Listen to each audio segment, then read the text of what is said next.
நல்ல தகப்பனே, சர்வ வல்லமையுள்ள எங்கள் ஆண்டவரே, இந்த அருமையான நாளுக்காக உமக்கு ஸ்தோத்திரம். நீர் கொடுத்த சந்தர்ப்பத்திற்காக உமக்கு நன்றி. நாங்கள் கூடி வந்து உம்முடைய வார்த்தையை தியானிக்கும்படி, உம்மை ஆராதிக்கும்படி பாராட்டின தயவுக்காக உமக்கு ஸ்தோத்திரம். மகிமையுள்ள கரத்தில் தாழ்த்துகிறோம். நீர் மாத்திரம் மகிமைப்படுவீராக. ஆண்டவரே, உம்முடைய வார்த்தைகளை நீர் அனுப்பும்படி நாங்கள் ஜெபிக்கிறோம். ஆண்டவரே, உம்முடைய வார்த்தை தான் இருதயங்களை திறக்கும். ஆண்டவரே, மனுஷருடைய சத்தம் ஒரு நாளும் பிரயோஜனப்படாது. நீங்கள் பேசுங்கப்பா, நீங்கள் இடைப்படுங்க. எங்கள் ஆண்டவர் இயேசுவின் நாமத்தில் பிதாவே, அல்லேலூயா. மத்தேயு சுவிசேஷம் 1ஆம் அதிகாரம் 1வது வசனத்திலிருந்து நாம் பார்க்க போகிறோம். மத்தேயு சுவிசேஷம் என்பது ஒரு லெட்டர், ஒரு காஸ்பல். நமக்கு காஸ்பல் அது. ஆக்சுவலாக ஆண்டவர் வந்து மத்தேயு ஒரு லெட்டர் எழுதுகிறார். எழுதும்போது பொதுவாக பார்த்தீங்கன்னு சொன்னால், நீங்களாம் இப்போ இருக்க ஒரு ப்ரோட்டோக்கால் ஒன்று ஃபாலோ பண்ணுவாங்க. அதாவது இப்போ இருக்கவங்க எல்லோரும் ஒரு முறை ஃபாலோ பண்ணுவாங்க. என்னென்னா, ஒரு லெட்டர் எழுதும்போது பார்த்தீங்கன்னு சொன்னால் ஒரு சப்ஜெக்ட்னு ஒன்று போடுவாங்க. அந்த சப்ஜெக்ட்னா என்ன அப்படின்னா, அந்த லெட்டரை முழுசாக படிக்கிறோமோ இல்லையோ, அந்த லெட்டரை படிக்க வைக்கிறதுக்கான மிக முக்கியமான லைன் அது. அந்த லைனை படிச்சிட்டோம்னா, அந்த யாருக்கு லெட்டர் எழுதணுமோ அவர் என்ன பண்ணுவார், அந்த மைண்ட் செட்டோடு படிப்பார். அதை இதை பேஸ் பண்ணி தான் அந்த லெட்டர் இருக்குது. ரெண்டாவது, அந்த லெட்டரை படிக்கணுமா வேணாமாங்கிறது அந்த லைன் என்ன செஞ்சிடும், டிசைட் பண்ணிடும். ஸோ அந்த சப்ஜெக்ட் ரொம்ப இம்பார்ட்டண்ட். அந்த லெட்டரை படிக்க வைக்கிறதுக்கான மிக முக்கியமான விஷயந்தான் அந்த சப்ஜெக்ட். அப்போது அந்த மெத்தட் தான் ஆண்டவர் ஃபாலோ பண்ணுறாரு. இந்த மத்தேயு எழுதின காஸ்பலை மொத்தம் எழுதுறதுக்கு, இன்னும் சொல்லப்போனால் புதிய ஏற்பாடு மொத்தத்துக்கும் இதுதான் சப்ஜெக்ட். மொத்த புதிய ஏற்பாடும் ஆண்டவர் ஏறக்குறைய ஒரு 430 வருஷம் கழித்து எழுதுகிறார். மல்கியாவுக்கு அப்புறம், மல்கியாவில் ஆவியானவர் நிறுத்தினதுக்கப்புறம் மத்தேயு தான் நமக்கு எழுத ஆரம்பிக்கிறார். அப்படி புஸ்தகம் ஒன்று வரும்போது, நம்ம கையில் கொடுக்கும்போது, இந்த டோட்டல் புக்குக்கும் ஒரு சப்ஜெக்ட் எழுதுகிறார். என்ன எழுதுகிறாரு? ஆபிரகாமின் குமாரனான, தாவீதின் குமாரனாகிய இயேசு கிறிஸ்துவின் வம்ச வரலாறு அப்படின்னு ஒரு சப்ஜெக்டை போட்டுட்டு, அதுக்கு பிறகு இந்த புதிய ஏற்பாடை நமக்கு கொடுக்குறாங்க. அப்படின்னா இந்த லைனில் ஏதோ ஒரு மிக முக்கியமான விஷயம் இருக்குது, சப்ஜெக்டில் ஏதோ ஒன்று இருக்குது. பொதுவாக நாம் ரொம்ப கேஷுவலாக விடுறது இந்த லைனை தான். நம்ம ரொம்ப சர்வசாதாரணமாக படிச்சுட்டு போயிடுவோம், ஓகே ரைட் அப்படின்னு சொல்லிட்டு. ஆனால் இல்லை, இதுக்குள்ளே ஒரு மிக முக்கியமான ஒரு விஷயம் இருக்குது. அதை தான் நாம் இன்றைக்கி பார்க்க போகிறோம். இப்போ இந்த இயேசு கிறிஸ்துவுக்கு நீங்கள் பார்த்தீங்கன்னு சொன்னால் கீழே அப்புறம் திருப்பி ஆஸ் யூஷுவல் ஆரம்பிக்குது. ஆபிரகாம் ஈசாக்கை பெற்றான், ஈசாக்கு யாக்கோபை பெற்றான், யாக்கோபு யூதாவையும் அவன் குமாரர்களையும் பெற்றான், இப்படி வந்துகிட்டே இருக்குது. இந்த 42 தலைமுறைகள்கிட்ட அங்கே இருக்குது. அதுக்கப்புறம் டோட்டல் பைபிளும் இருக்குது. இவ்வளோ பேர் பைபிளில் இருக்கும்போது இந்த 3 பேரை மட்டும் அந்த இடத்துல கொண்டு வருவதற்கு என்ன காரணம்? ஆபிரகாம், தாவீது, இயேசு கிறிஸ்து. ஆபிரகாமுக்கு அப்புறம் ஈசாக்கு, யாக்கோபெல்லாம் இருக்காங்க. ஆனால் அங்கேருந்து நேராக ஜம்பாக எங்கே போகுது? தாவீதுக்கு போகுது. ஆபிரகாம் அப்புறம் ஏன் தாவீதுக்கு போனாங்க? நடுவில் எத்தனையோ மிக முக்கியமான நமக்கு ஃபேவரட்டான ஹீரோஸ் எத்தனையோ பேர் இருக்காங்க. மோசே இருக்கார். மோசேயை போல தேவனை முகமுகமாய் தரிசித்தவன் ஒருவனும் இல்லை. அப்போ நடுவில் யோசுவா இருக்கிறாரு. எவ்வளோ பேர் இருக்கிறாங்க. ஆனால் அங்கேருந்து நேராக தாவீதுக்கு போகுது. சரி, ஆபிரகாமுக்கும் தாவீதுக்கும் என்ன கனெக்ஷன் அப்படின்னு எடுத்துக்கிட்டிங்கன்னா, ஒருவேளை யூதர்கள் அப்படின்னு பார்த்தீங்கன்னா, ஆபிரகாம் யூதன் கிடையாது. ஆபிரகாம் யூதன் கிடையாது. சரி, இஸ்ரவேலன் எடுத்துக்கிட்டிங்கன்னா, ஆபிரகாம் இஸ்ரவேலன் கிடையாது. ஆபிரகாம் எபிரேயன். இஸ்ரவேலுங்கிறது ஏறக்குறைய ஆபிரகாமுக்கு அப்புறம் 3வது தலைமுறை தான் இஸ்ரவேல். ஆபிரகாமுடைய பையன் ஈசாக்கு, ஈசாக்குடைய பையன் யாக்கோபு, யாக்கோபு தான் இஸ்ரவேல். யூதான்னு எடுத்துக்கிட்டிங்கன்னா, யாக்கோபுடைய 4வது பையன் தான் யூதா.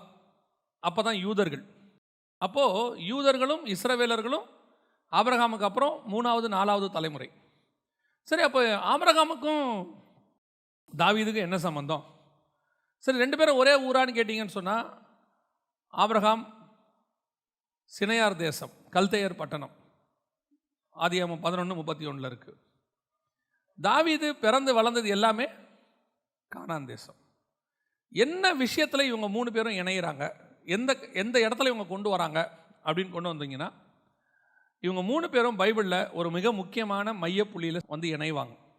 இந்த 3 பேருமே ஒரே ஒரு விஷயத்தில் மட்டும்தான் ஒன்றா இணைவாங்க. எந்த விஷயம் அப்படின்னு எடுத்துக்கிட்டிங்கன்னா, மெல்கிசேதேக்கு அப்படிங்கிற இடத்துல இணைவாங்க. ஆபிரகாம் தான் பழைய ஏற்பாட்டில் மெல்கிசேதேக்கை பார்த்தவர். 4ஆம் அதிகாரம் ஆதியாகமத்தின் புஸ்தகத்தில் அவர் மெல்கிசேதேக்கை சந்திக்கிறார். அதற்கு பிறகு மெல்கிசேதேக்கை டோட்டல் பைபிள்லையும் பேசுகிற ஒரே ஒரு ஆள் யார் அப்படின்னு கேட்டிங்கன்னா தாவீது மட்டும். 110ஆம் சங்கீதத்தில் நீர் மெல்கிசேதேக்கின் முறைமையின்படி நித்திய ஆசாரியராக இருக்கிறீர் அப்படின்னு.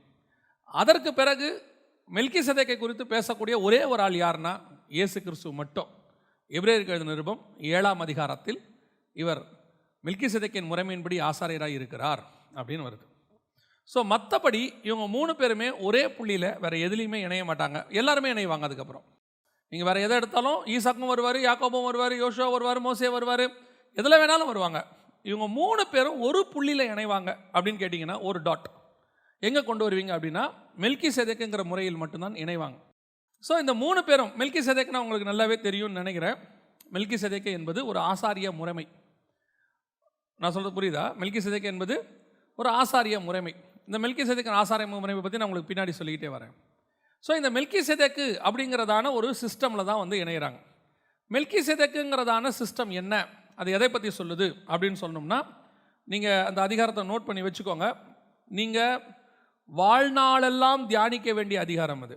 உங்கள் லைஃப் லாங் எவ்வளோ பைபிள் படித்தாலும் கண்டிப்பாக தியானிக்க வேண்டிய ஒரு அதிகாரம் வந்து 7ஆம் அதிகாரம் எபிரேயருக்கு எழுதின நிருபம். 7ஆம் அதிகாரத்தை நீங்கள் மறக்காமல் என்ன செய்யணும், கண்டிப்பாக தியானிக்கணும். அதிலும் குறிப்பாக இன்றைக்கி நம்ம பார்க்க போகிறது வந்து 1, 2, 3 வசனங்களில் குறிப்பாக 2வது வசனம், இவனுக்கு ஆபிரகாம் எல்லாவற்றிலும் தசமபாகம் கொடுத்தான், இவனுடைய முதற் பேராகிய மெல்கிசேதேக்கு என்பதற்கு நீதியின் ராஜா என்றும் பின்பு சாலேமின் ராஜா என்பதற்கு சமாதானத்தின் ராஜா என்று அர்த்தமாம். நல்லா கவனிச்சுக்கொள்ளுங்க. பைபிளை பொறுத்த வரைக்கும்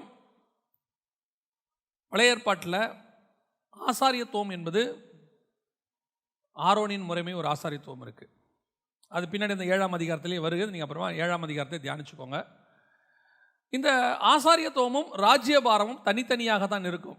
ஆசாரியத்துவமும் ராஜ்யபாரமும் ஒன்றாக இணைய கூடாது. பழைய ஏற்பாட்டில் இணைஞ்சா கர்த்தர் அடிப்பார். உங்களுக்கு தெரியும் நான் நினைக்கிறேன். ஒரு ராஜா போய் ஆசாரியத்துவத்தில் அவன் ஆசாரிப்பு கூடாரத்துக்குள்ளே போகிறான். அவனுடைய நெத்தியில் என்ன வந்துடுது, குஷ்டம் வந்துடுது. இது மட்டும்தான் நமக்கு தெரியும். இன்னொரு ராஜாவும் அடி வாங்குவான். யார் தெரியுமா? இன்னொரு ராஜா பலி செலுத்துவான், சவுல். அவன் பலி செலுத்தின உடனே அவனுடைய ராஜ்யபாரம் அன்னையோடு அவனை விட்டு போச்சுன்னு வசனம் சொல்லும். இன்றோடு கூட கர்த்தர் உன் ராஜ்யபாரத்தை எடுத்து விட்டார் அப்படின்னு. அப்போது ஆசாரியத்துவமும் ராஜ்யபாரமும் தனித்தனியாகத்தான் இருக்கணும். இது கர்த்தருடைய திட்டம். ஆசாரியன் வேறு, ராஜா வேறு. ஆனால் உலகத்தை உண்டாக்கும் போது தேவனுடைய திட்டம் அது அல்ல. உலகத்தை உண்டாக்கும் போது தேவனுடைய திட்டம் மெல்கிசேதேக்கின் முறைமை தான். ராஜாவும் ஆசாரியருமாய் தான் இருக்கிறபடி கர்த்தர் உண்டாக்கினார். ஏன்னா அதுதான் பரலோகத்தினுடைய திட்டம். பரலோகத்தில் இருக்கிற தேவன் எப்படி இருக்கிறார் அப்படின்னு நீங்கள் பார்த்தோம்னா, உங்களுக்கு ஒரு உதாரணத்துக்கு சொல்கிறேன். வெளிப்படுத்தின விசேஷம் 22ஆம் அதிகாரம் 1-2 வசனங்களை வாசிங்க பார்ப்போம். தேவனும் ஆட்டுக்குட்டியானவரும் இருக்கிற சிங்காசனத்திலிருந்து. அப்போ சிங்காசனத்தில் இருக்கிற தேவன் எப்படி இருக்கிறாரு? ஆட்டுக்குட்டியா இருக்கிறாரு. ஆட்டுக்குட்டி எதுக்கு அடையாளம்? பலிக்கு அடையாளம். இதோ உலகத்தின் பாவத்தை சுமந்து தீர்க்கிற தேவ ஆட்டுக்குட்டி. ஆட்டுக்குட்டிங்கிறதே பலிக்காக வந்தது தான். பலிக்கு தான் ஆண்டவர் நிர்ணயிச்சார். அப்போ சிங்காசனத்தில் உட்கார்ந்துருக்கிறவர் எப்படி இருக்கிறாரு? தேவனும் ஆட்டுக்குட்டியும் ஆனவர். அப்போது ஆசாரியத்துவமும் ராஜ்யபாரமும் கலந்தது தான் பரலோகத்தினுடைய ராஜ்யபாரம். இன்னும் சொல்ல போனால் கர்த்தரை ஆராதிக்கிறவர்கள் எங்கே இருக்கிறாங்க? பரலோகத்தில் இருக்கிறாங்க. இருக்கிறாங்களா இல்லையா? கேருபீன்கள் செராபீன்கள் என்ன செய்கிறாங்க? அவரை இரவும் பகலும் ஆராதிக்கிறார்கள். ஸோ இப்போ தேவனும் எப்படிப்பட்டவராக இருக்கிறார்? ஆசாரியத்துவமும் ராஜ்யபாரமும் உடையவராக இருக்கிறார். இது ஒரு கான்செப்ட் தான் வச்சுருக்கோம். மெல்கிசேதேக்குக்கு நிறைய விஷயம் இருக்குது. நம்ம எடுக்கிறது இன்றைக்கி அதை பற்றி தான். ஸோ இப்போ ஆதாமை படைக்கும் போது தேவ சாயலாகவும் தேவ ரூபத்தின்படியையும் படைத்தார்.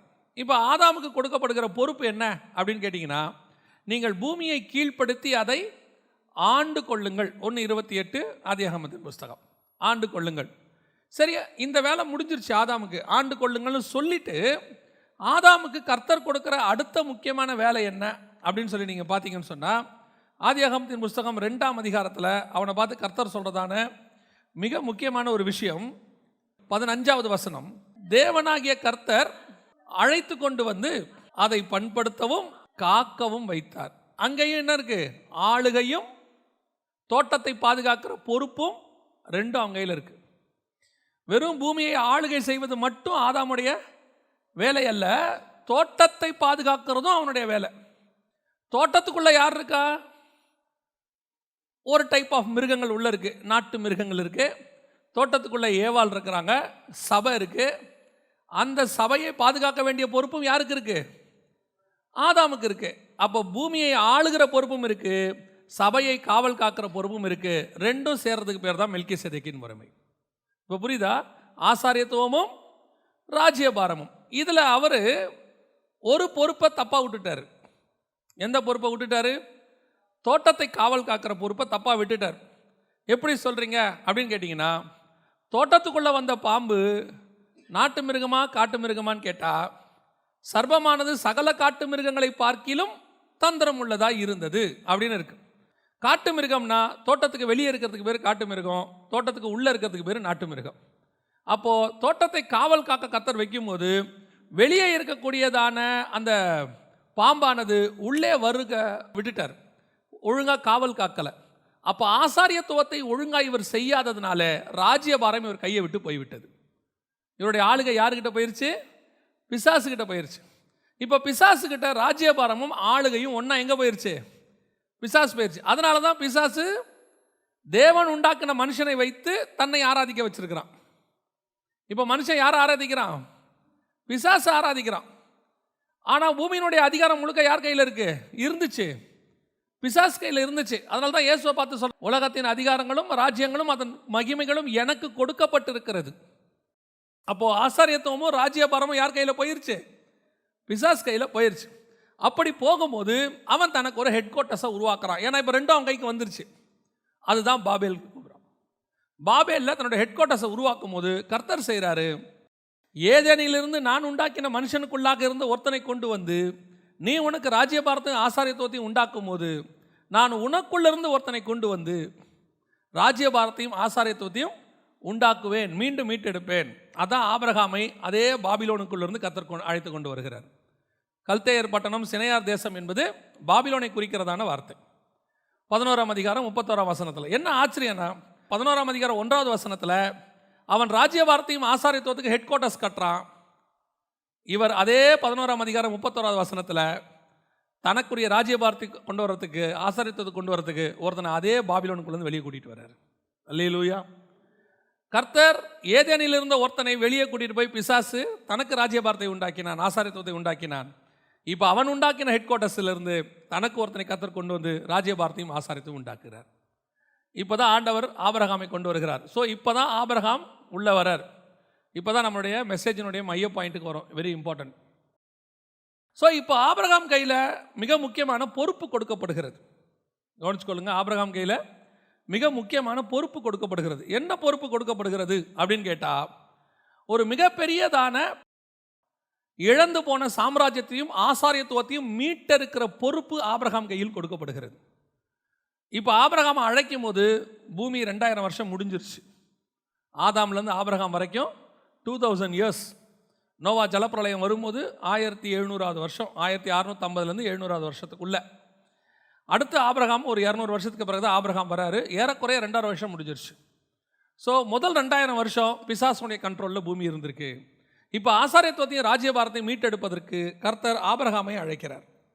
ஆபிரகாமை கொண்டு வரும்போது மிகப்பெரியதான ஹெவன்லி பிளான், பரலோக ராஜ்யத்தினுடைய திட்டம் ஆபிரகாம் மேலே வைக்கப்பட்டிருக்கிறது. ஆனால் கொடுக்கப்படுகிற அழைப்பு சாதாரணமான ஒரு அழைப்பு. நீ புறப்பட்டு நான் காண்பிக்கும் தேசத்துக்கு போ. இவ்வளோதான் விஷயம். இந்த அழைப்பை பார்த்தீங்கன்னா ரொம்ப சர்வசாதாரணமான ஒரு அழைப்பு. நான் காண்பிக்கும் தேசத்துக்கு நீ போ. இப்போ நம்ம சாதாரணம்னு சொல்கிறோம், ஆனால் அது உண்மையில் ஒரு கடினமான ஒரு விஷயம். மனைவியை கூட்டுட்டு முன்ன பின்ன தெரியாத ஊருக்கு ஒரு 3 நாட்டை தள்ளி போனோம். ஈராக்கிலேருந்து இஸ்ரேலுக்கு வரணும். அவர் பாபிலோன்லேருந்து கானானுக்கு வரணும்னா ஈராக்லேருந்து இஸ்ரேவேலுக்கு அவர் வரணும். நடுவில் சிரியா இருக்குது, அரேபியா இருக்குது, நிறையா இருக்குது, லெபனான் இருக்குது, எல்லாம் கிராஸ் பண்ணி அவர் வரணும். ஸோ இப்போ ஆபிரகாம் மேலே ஹெவன்லி பிளான் ஒன்று இருக்குது. மகா பெரிய திட்டம், 2000 வருஷத்தினுடைய திட்டம், மீட்பின் திட்டம். அந்த மீட்பின் திட்டத்தை வாங்கிக்கிட்டு ஆபிரகாம் புறப்படுறாரு. ஆனால் அவருக்கு தெரியாது தம் மேலே இப்படி ஒரு மகா பெரிய பிளான் இருக்குன்னு தெரியாது. இங்கே இருக்கிற நம்ம அத்தனை பேருமே அப்படிப்பட்ட அழைப்பிலே அழைக்கப்பட்டவர்கள் தான். இங்கே இருக்கிற யாருமே சும்மா கர்த்தர் கூப்பிடவே இல்லை. ஒரு மகா பெரிய ஹெவன்லி பிளானை மேலே வச்சுக்கிட்டு கூப்பிடும் போது சும்மா கூப்பிட்டாரு. என் கூட வா, உன் தகப்பன் வீட்டை விட்டுட்டு வா, உன் படிப்பை விட்டுட்டு வா, உன்னுடைய எல்லாத்தையும் விட்டுட்டு என் பின்பற்றி வா. இப்படி கூப்பிடும் போது அந்த அழைப்பு நமக்கு சாதாரணமாக இருக்கிறது. ஆனால் அந்த அழைப்புக்கு பின்னாடி இருக்கிற ஹெவன்லி பிளான் தெரியணும். இந்த பிளான் யாருக்கு தெரியல? ஆபிரகாமுக்கு தெரியல. இப்போ இந்த பிளான் உங்கள் மேலே இருக்குன்னு தெரிஞ்சிட்டாலே உங்களுக்கு அகைன்ஸ்டாக பிசாசினுடைய அடுத்த டார்கெட்டு தொடங்கிடும். கர்த்தர் ஆபிரகாமை அழைச்சிட்டாருன்னு தெரிஞ்சிருச்சு. புரியுதா உங்களுக்கு? கர்த்தர் ஆபிரகாமை அழைச்சிட்டாருன்னு தெரிஞ்சிருச்சு. இப்போ பிசாசுடைய டார்கெட் யார் மேலே இருக்குது? ஆபிரகாம் மேலே இருக்குது. இப்போ ஆபிரகாமை அழைத்து கர்த்தர் கானான் தேசத்துக்கு போக சொல்லிட்டாரு. கானான் தேசத்துக்கு போகும்போது பிசாசு மகா பெரியதான ஒரு பிளான் ஒன்று செய்கிறான். அந்த பிளானுக்கு கூட பிசாசு வெயிட் பண்ணுறான். அந்த இடத்துல நான் ஆபிரகாம் செஞ்ச ஒரு சின்ன மிஸ்டேக். நான் இப்போ இதை சொல்கிறதுக்கெல்லாம் காரணம் என்னென்னா, அந்த 3வது பேர் இருக்குல்ல, இயேசு கிறிஸ்துன்னு. முதல் பேர் ஆபிரகாம், 2வது பேர் தாவீது, 3வது பேர் இயேசு கிறிஸ்து. ஆபிரகாமும் அவன் சந்ததியும், தாவீதும் அவன் சந்ததியும், இயேசு கிறிஸ்துவும் அவர் சந்ததியும். ஆபிரகாமுடைய சந்ததி எங்கே மிஸ் பண்ணாங்க? ஏன் கர்த்தர் தாவீதை செலக்ட் பண்ணார்? தாவீதின் சந்ததி எங்கே மிஸ் பண்ணாங்க? ஏன் இயேசு கிறிஸ்து வந்தார்? இப்போ இயேசு கிறிஸ்துவின் சந்ததி நீங்களும் நானும் எங்கே மிஸ் பண்ணுறோம் அப்படிங்கிறது தான் முக்கியம். ஆபிரகாமின் சந்ததி மிஸ் பண்ணனுடைய விளைவு, அதுக்கு பிறகு அது எங்கே தான் போச்சு? தாவீது வரைக்கும் வெயிட் பண்ண வேண்டியிருந்தது. தாவீதின் சந்ததி மிஸ் பண்ணனுடைய விளைவு எங்கே வெயிட் பண்ண வேண்டியிருந்தது? இயேசு கிறிஸ்து வரைக்கும். இப்போ நாம் இயேசு கிறிஸ்துவனுடைய சந்ததி. ஸோ இவங்க பண்ண எதையுமே நீங்களும் நானும் பண்ண கூடாது. அதுதான் இன்னைக்கு மெசேஜோடைய மையமே. இப்போ ஆபிரகாம் மேலே ஒரு ஹெவன்லி பிளான் இருக்கு. 2000 வருஷத்துக்கு முன்னாடி இழக்கப்பட்ட ஹெவன்லி கிங்டம், ராஜ்ய பாரத்தினுடைய ஒரு பகுதி, பரலோக ராஜ்யத்தினுடைய ஒரு பகுதி பிசாசு கையில் கொடுக்கப்பட்டு விட்டது. அதனால தான் இயேசு வரும்போது எப்படி ஜெபம் பண்ணுவார்? ராஜ்யம், வல்லமை, மகிமை என்றென்றைக்கும் உம்முடையவைகளே. ஆனால் பரலோக ராஜ்யம் இல்லை, இப்போ பூமி இல்லை. புரியுதா உங்களுக்கு? உம்முடைய சித்தம் பரலோகத்தில் செய்யப்படுவது போல பூமியிலும் செய்யப்படுவது ஆக. ஆனால் செய்யப்படலை, இல்லை, அன்னைக்கு இல்லை. ஆனால் அதே இயேசு ஊழியத்தை முடிக்கும் போது என்ன ஜெபம் பண்ணுறாரு? பரலோக ராஜ்யம் இப்பொழுது உங்களிடத்தில் வந்திருக்கிறது. வரும்போது இல்லை, அவர் போகும்போது வந்துருச்சு. அப்போ இயேசு வந்து அதை மீட்டு எடுத்துட்டாருன்னு அர்த்தம். புரியுதா உங்களுக்கு? அப்போ ஆபிரகாம் மூலமாக கொடுக்கப்பட்டதான இந்த மகா பெரிய பிளான், மீட்பின் பிளான், இதை சுமந்துக்கிட்டு கானானுக்கு வரார் ஆபிரகாம். வரும்போது இப்போ பிசாசு ஒரு சோதனை, கானானில் ஒரு பஞ்சம் வந்த உடனே ஆபிரகாம் எங்கே போகிறாரு? எகிப்துக்கு போகிறார். அதுதான் அவர் பண்ணதான ஒரு மிஸ்டேக். என்ன மிஸ்டேக்? அவர் எகிப்துக்கு போயிருக்க கூடாது. ஏன்னு சொன்னால், அதே ஆதியாகமத்தின் புஸ்தகத்தில் 26ஆம் அதிகாரத்தில் 1வது வசனம் 2வது வசனம் வாசிங்க. ஆபிரகாமின் நாட்களில் உண்டான பஞ்சத்தை அல்லாமல் பின்னும் ஒரு பஞ்சம் தேசத்தில் உண்டாயிற்று. அப்பொழுது ஈசாக்கு பெலிஸ்தருக்கு ராஜாவாகிய அபிமெலேக்கின் இடத்தில் கேராருக்கு போனான். கர்த்தர் அவனுக்கு தரிசனமாகி, நீ எகிப்துக்கு போகாமல் நான் உனக்கு சொல்லும் தேசத்திலே குடியிரு. இதுதான் மேட்டர். எகிப்துக்கு போக கூடாது. ஆபிரகாம் செய்த ஒரு மிகப்பெரிய தப்பு எகிப்துக்கு போனது. மேப் படி பார்த்தீங்கன்னாலும் எகிப்து கீழ் நோக்கி போகும், ஆபிரகாமுடைய பிரயாணம் மேல் நோக்கி இருக்கும். ஆபிரகாம் டுவர்ட்ஸ் டவுன்வர்ட்ஸ் போயிட்டார், கீழே போயிட்டார். எகிப்துக்கு போகக்கூடாது. எகிப்துக்கு போனதுனால என்ன நடந்துச்சு? எகிப்தில் என்ன நடந்துச்சு உங்கள் எல்லாருக்கும் தெரியும். என்ன நடந்துச்சு? பார்வோன் சாராளை தூக்கிட்டு போயிட்டாரு, அப்புறமா கொடுத்துட்டார். அவ்வளோதான் நமக்கு தெரியும். இவரும் சாராளை கூட்டிகிட்டு வந்துட்டார். ஆனால் பிளான் அதில்லை. அவன் சாராளை கூட்டிகிட்டு போனது மட்டும் இல்லை, திருப்பி கொடுக்கும்போது ஆகாரையும் சேர்த்து கொடுத்துட்டான். புரியுதா? வாசிங்க 12ஆம் அதிகாரம் 16வது வசனம், 12-16 வாசிங்க. அவள் நிமித்தம் அவன் ஆபிராமுக்கு தயை பாராட்டினான். அவனுக்கு ஆடு மாடுகளும் கழுதைகளும் வேலைக்காரரும் வேலைக்காரிகளும் கோழிகை கழுதைகளும் ஒட்டகங்களும் கிடைத்தது. இதுதான் பிசாசினுடைய மாஸ்டர் பிளான். நமக்கு வரக்கூடிய குறைவுகள், பிரச்சனைகள், போராட்டங்கள் எல்லாம் இருக்கும்போது நம்ம பல நேரத்தில் ஹெவன்லி பிளானை மறந்துட்டு நம்முடைய மாம்சத்தை உள்ள நுழைப்போம். இந்த பஞ்சத்தில் இங்கே குடியிருக்கிறதுக்கு பதிலாக பேசாமல் எங்கே போயிடலாம்? நாம் எகிப்துக்கு போயிடலாமே. இந்த போராட்டத்தில் நம்ம ஏன் இங்கே இருக்கணும்? கர்த்தர் எனக்கு ஒரு ஹெவன்லி பிளான் வச்சுருக்கும் போது நான் அதை பற்றி யோசிக்காமல் அந்த நேரத்துக்கு யோசிக்கிறேன் பாருங்க. அந்த சுச்சுவேஷனை நான் கிராஸ் பண்ணுறதுக்கு என்ன பண்ணணும், நான் எங்கே போனால் கொஞ்சம் இப்போ வசதி வாய்ப்பு இருக்கும், இப்போ இருக்க சுச்சுவேஷனை கிராஸ் பண்ணுறதுக்கு நான் எங்கே இருந்தால் நல்லா இருக்கும்னு நான் யோசிக்கிறேன் பாருங்க. இதுதான் நான் பிசாசுக்கு கொடுக்குறதான இடம். இதை யூஸ் பண்ணி பிசாசு என்ன பண்ணுறான், பார்வோன் வழியாக மிகப்பெரியதான மாஸ்டர் பிளான். அந்த தேசத்தில் தானே அவன் நல்ல விதைகளை விதைக்கும் போது, ஊழியக்காரர்கள் உறங்கும் போது பிசாசு என்ன பண்ணானா, களைகளை கொண்டு வந்து விதைத்து விட்டு போனான். பிசாசு நல்ல விதைகளை அழிக்க மாட்டான், களைகளை தான் விதைப்பான். எஜமானர்கள் தூங்கும்போது என்ன செய்ய மாட்டான், நல்ல விதைகளை விதைச்சு நாசம் பண்ண மாட்டான். ஏன்னா அந்த பர்மிஷன் யாருக்கு கிடையாது, பிசாசு கிடையாது. ஆனால் அவனால் ஒன்று செய்ய முடியும், உங்கள் பிளானுக்கு நடுவில் அவனுடைய பிளானை நுழைக்க முடியும். உங்கள் ஆவியினுடைய பிளானுக்கு நேராக மாம்சத்தின் பிளானை நுழைக்க முடியும். பல நேரங்களில் இதுதான் நாம் எடுக்கிறதான மிக முக்கியமான பிசாசுக்கு கொடுக்குற வாய்ப்பு. எத்தனையோ சிச்சுவேஷன்ஸில் நாம் என்ன பண்ணுறோம், அது போராட்டமாக பிரச்சனையாக கூட கிடையாது, ஏதோ ஒரு சிச்சுவேஷன். நம்ம ஏன் இந்த இடத்துல ஒரு ஆல்டர்னேட்டிவ் யோசிக்கக்கூடாது, ஏன் இப்படி பண்ணக்கூடாது, ஏன் நான் ஆபிரகாம் கர்த்தருடைய அழைப்பை பெற்றவன், இதுதான் பெரிய பிரச்சனையே. நிறைய ஊழியக்காரர்களுடைய வீழ்ச்சி எங்கே இருக்குது அப்படின்னா, நான் எப்பவும் சொல்லுவேன், பிசாசு 2வது சோதனை செய்யும் போது என்ன பண்ணானா, இயேசு கிறிஸ்துவை எங்கே கொண்டு போய் நிற்க வச்சான், தேவாலயத்தின் உப்பரிக்கையின் மேலே.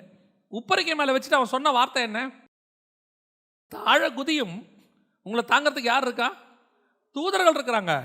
why don't you take risk? ஏன் நீங்கள் எடுக்கக்கூடாது? மினிஸ்ட்ரியில் நீங்கள் இதை பண்ணக்கூடாது? உங்களுக்கு எவ்வளோ சப்போர்ட் இருக்கு, நீங்கள் சொன்னால் கேட்கறதுக்கு எவ்வளோ பேர் இருக்காங்க. நான் அப்போத்தான் என் மாம்சத்துக்குள்ளே நூதனமான உபதேசங்கள் கலக்கும். நம்ம சொல்கிறதெல்லாம் கேட்கறதுக்கு ஒரு ஆள் இருக்குன்னும் போது நான் இஷ்டத்துக்கு என்ன செய்வேன், முடிவெடுக்க தொடங்குவேன். எப்பவுமே செஞ்சுக்கோங்க, காசு இல்லாத போது நீங்கள் தேவ சித்தத்தை தான் செய்வீர்கள். ஏன் தெரியுமா, வேற எதையும் செய்யறதுக்கு உங்களுக்கு வழி இல்லை. காசே இல்லைன்னா நீங்கள் என்ன தான் பண்ண போகிறீங்க, தேவ சித்தம் தான் செய்ய போகிறீங்க. ஏன்னா ஒரு வழியே கிடையாது, ஆண்டவர் கொடுக்குற வரைக்கும் உட்காந்துருக்க போகிறீங்க. காசு நிறையா வரும்போது தான் ரிஸ்க் இருக்குது, நிறைய வரும்போது தான் ரிஸ்க்கு. இதை ஏன் செஞ்சு பார்க்கக்கூடாது, அதை ஏன் பண்ணி பார்க்கக்கூடாது, நம்ம ஏன் ஒவ்வொரு டிஸ்ட்ரிக்ட்லேயும் ஒரு கோபுரம் கட்டக்கூடாது, நம்ம ஏன் ஒரு 50,000 பேர் உட்கார்ற மாதிரி ஆடிட்டோரியம் கட்டக்கூடாது, இப்படின்னு நமக்கு தோணும். ஏன் தோணும் அப்படின்னா, காசு இருக்கு. காசு சும்மா இருந்துச்சுன்னா இன்கம் டேக்ஸில் கேள்வி கேட்பாங்களேன்ட்டு நம்ம ஏதாவது என்ன செய்வோம், செஞ்சுக்கிட்டே இருப்போம், இடித்து இடித்து கட்டிகிட்டே இருப்போம். நீங்கள் பார்த்துருக்கீங்களா, மிகப்பெரிய பணக்காரர்கள் ஏதாவது ஒரு ப்ராஜெக்ட் பண்ணிகிட்டே இருப்பான்.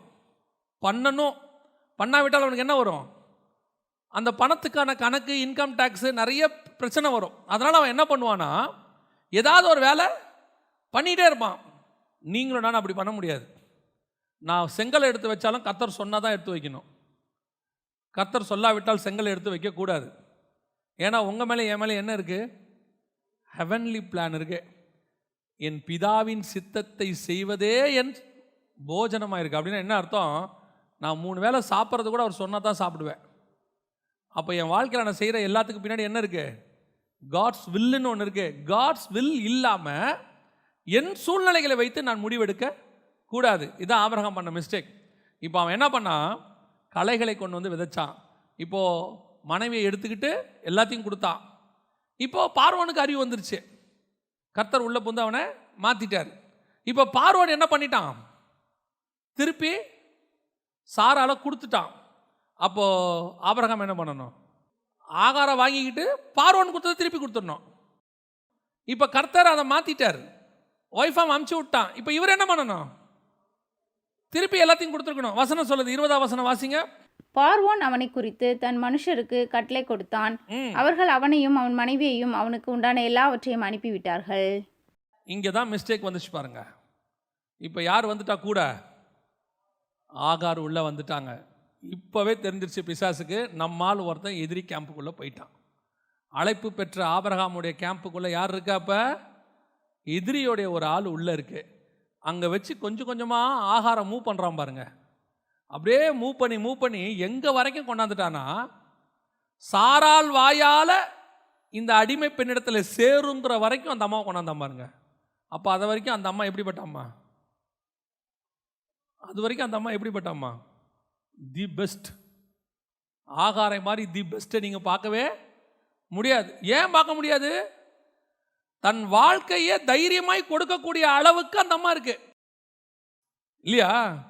ராகேலுக்கும் லேயாளுக்கும் சண்டையே வாழ்க்கை பிரச்சனை தானே.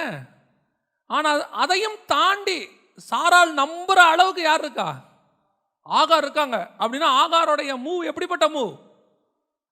இன்னைக்கு இருக்கிற உளவுத்துறைனா என்ன கண்டுபிடிச்சிடறான், யார் உளவில் இருக்காங்க யார் இருக்காங்கன்ட்டு. ஆகாரங்கிறதான பிசாசினுடைய உளவுத்துறையை யாரால கண்டுபிடிக்க முடியல? சாரால கண்டே பிடிக்க முடியாது, உங்களாலையும் முடியாது. பல நேரங்களில் பிசாசு அழகாக கொண்டு வந்து ஒரு சின்ன கலையை உங்கள் பக்கத்தில் விதைச்சிட்டு போயிட்டே இருப்பான். அந்த கலை வளரும். கோதுமை மணியை பார்க்கிலும் நன்றாய் வளரும், கோதுமை மணியை பார்க்கிலும் மேன்மையாய் வளரும். நீங்கள் கோதுமை மணியை விட கலையை நேசிக்கிற அளவுக்கு வளரும். அதான் ஆகாருடைய ஸ்பெஷாலிட்டி. வந்து அந்த அம்மா குழந்தைய வாங்கின பிறகு தான் அந்த அம்மாவுடைய சுயரூபமே தெரியுது. இதுக்கப்புறம் ஒன்றும் பிரச்சனை கிடையாது. ஏன் பிரச்சனை கிடையாது அப்படின்னு கேட்டிங்கன்னா, இப்போது 16ஆம் அதிகாரத்தில் ஆபிரகாமுக்கு குழந்தை உண்டாயிடுது, ஆகாருக்கு உண்டாயிடுது. ஆபிரகாமுடைய பையன் எங்கே வந்துட்டான்? ஆகாருக்குள்ளே வந்துட்டாங்க. ஆனால் விஷயம் என்ன தெரியுமா? அப்பமும் ரசமும் மெல்கிசேதேக்கு கொண்டு வர்றாரு. யார் கொண்டு வரா? மெல்கிசேதேக்கு கொண்டு வர்றாரு. கொண்டு வந்து யார் கையில் கொடுக்குறாரு? ஆபிரகாம் கையில் கொடுக்குறாரு. ஆபிரகாம் கையில் கொடுத்துட்டு, ஆபிரகாம் நீ எந்த முறைமைக்குள்ளே வர? இப்போ ஹெவன்லி பிளானுடைய ரெவலேஷன் இப்போ தான் யாருக்கு கிடைக்குது? ஆபிரகாமுக்கு கிடைக்குது. மெல்கிசேதேக்கே வராரு. வந்து அப்பத்தையும் ரசத்தையும் எடுத்து கொடுத்தான். இது யார் கொடுக்கறது? இயேசு கிறிஸ்து கொடுக்க வேண்டியதுக்கான நிழலாட்டத்தை அவன் செய்கிறான். இங்கே அவனுக்கு அந்த நியூ கவனன்ட்னு சொல்லக்கூடியதான புதிய உடன்படிக்கையை அந்த இடத்துல வெளிப்படுத்துகிறாங்க. யாருக்கு? ஆபிரகாமுக்கு. இந்த ரெவலேஷன் கிடைக்கும் போது இப்போ கொண்டாந்து சோதோம் ராஜா ஒன்று கொடுக்குறான். ஆபிரகாம் சொல்கிறான், உன்னதமான தேவனுடைய ஊழியக்காரன் கையில் நான் என்ன வாங்கியிருக்கிறேன்? அப்பத்தையும் ரசத்தையும் வாங்கியிருக்கிறேன். இந்த வாங்கின அடுத்த நிமிஷம் சோதோம் ராஜா வந்து கொடுக்குறான், உனக்கு என்ன பொருள் வேணுமோ எடுத்துக்கோ, எது வேணுமோ எடுத்துக்கோ. அடுத்த வார்த்தை ஆபிரகாம் சொன்னது, நீ என்னை ஐஸ்வர்யன் ஆக்கினேன் என்று சொல்லாதபடிக்கு உன் பாதரட்சையின் வாரை கூட தொடமாட்டேன். இப்போ கம்யூனியன் கையில் என் கையில் வந்துருச்சு. இனிமேட்டு கர்த்தர் எனக்கு கொடுக்கறத மட்டும்தான் தொடுவேன். சோதோமுதையோ அதனுடைய காரியங்கள் ஒன்றையும் நான் பூமிக்குரியதை என்ன செய்ய மாட்டேன், தொடமாட்டேன். ஏன்னா ஆபிரகாம் சொன்ன வார்த்தை, வானத்தையும் பூமியையும் உண்டாக்கின தேவன் என்னை ஐஸ்வர்யனாக்கி இருக்கிறார். அவரோட அர்த்தம் என்ன?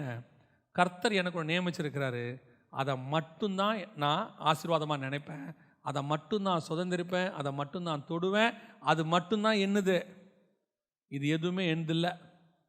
இந்த சண்டை போட வந்தானே அவனுக்கு வேணால் எல்லாத்தையும் கொடுத்துக்க, எங்கிட்ட ஒன்றுத்தையும் எடுத்துகிட்டு வராத, நான் அப்பத்தையும் ரசத்தையும் கையில் வச்சவன்.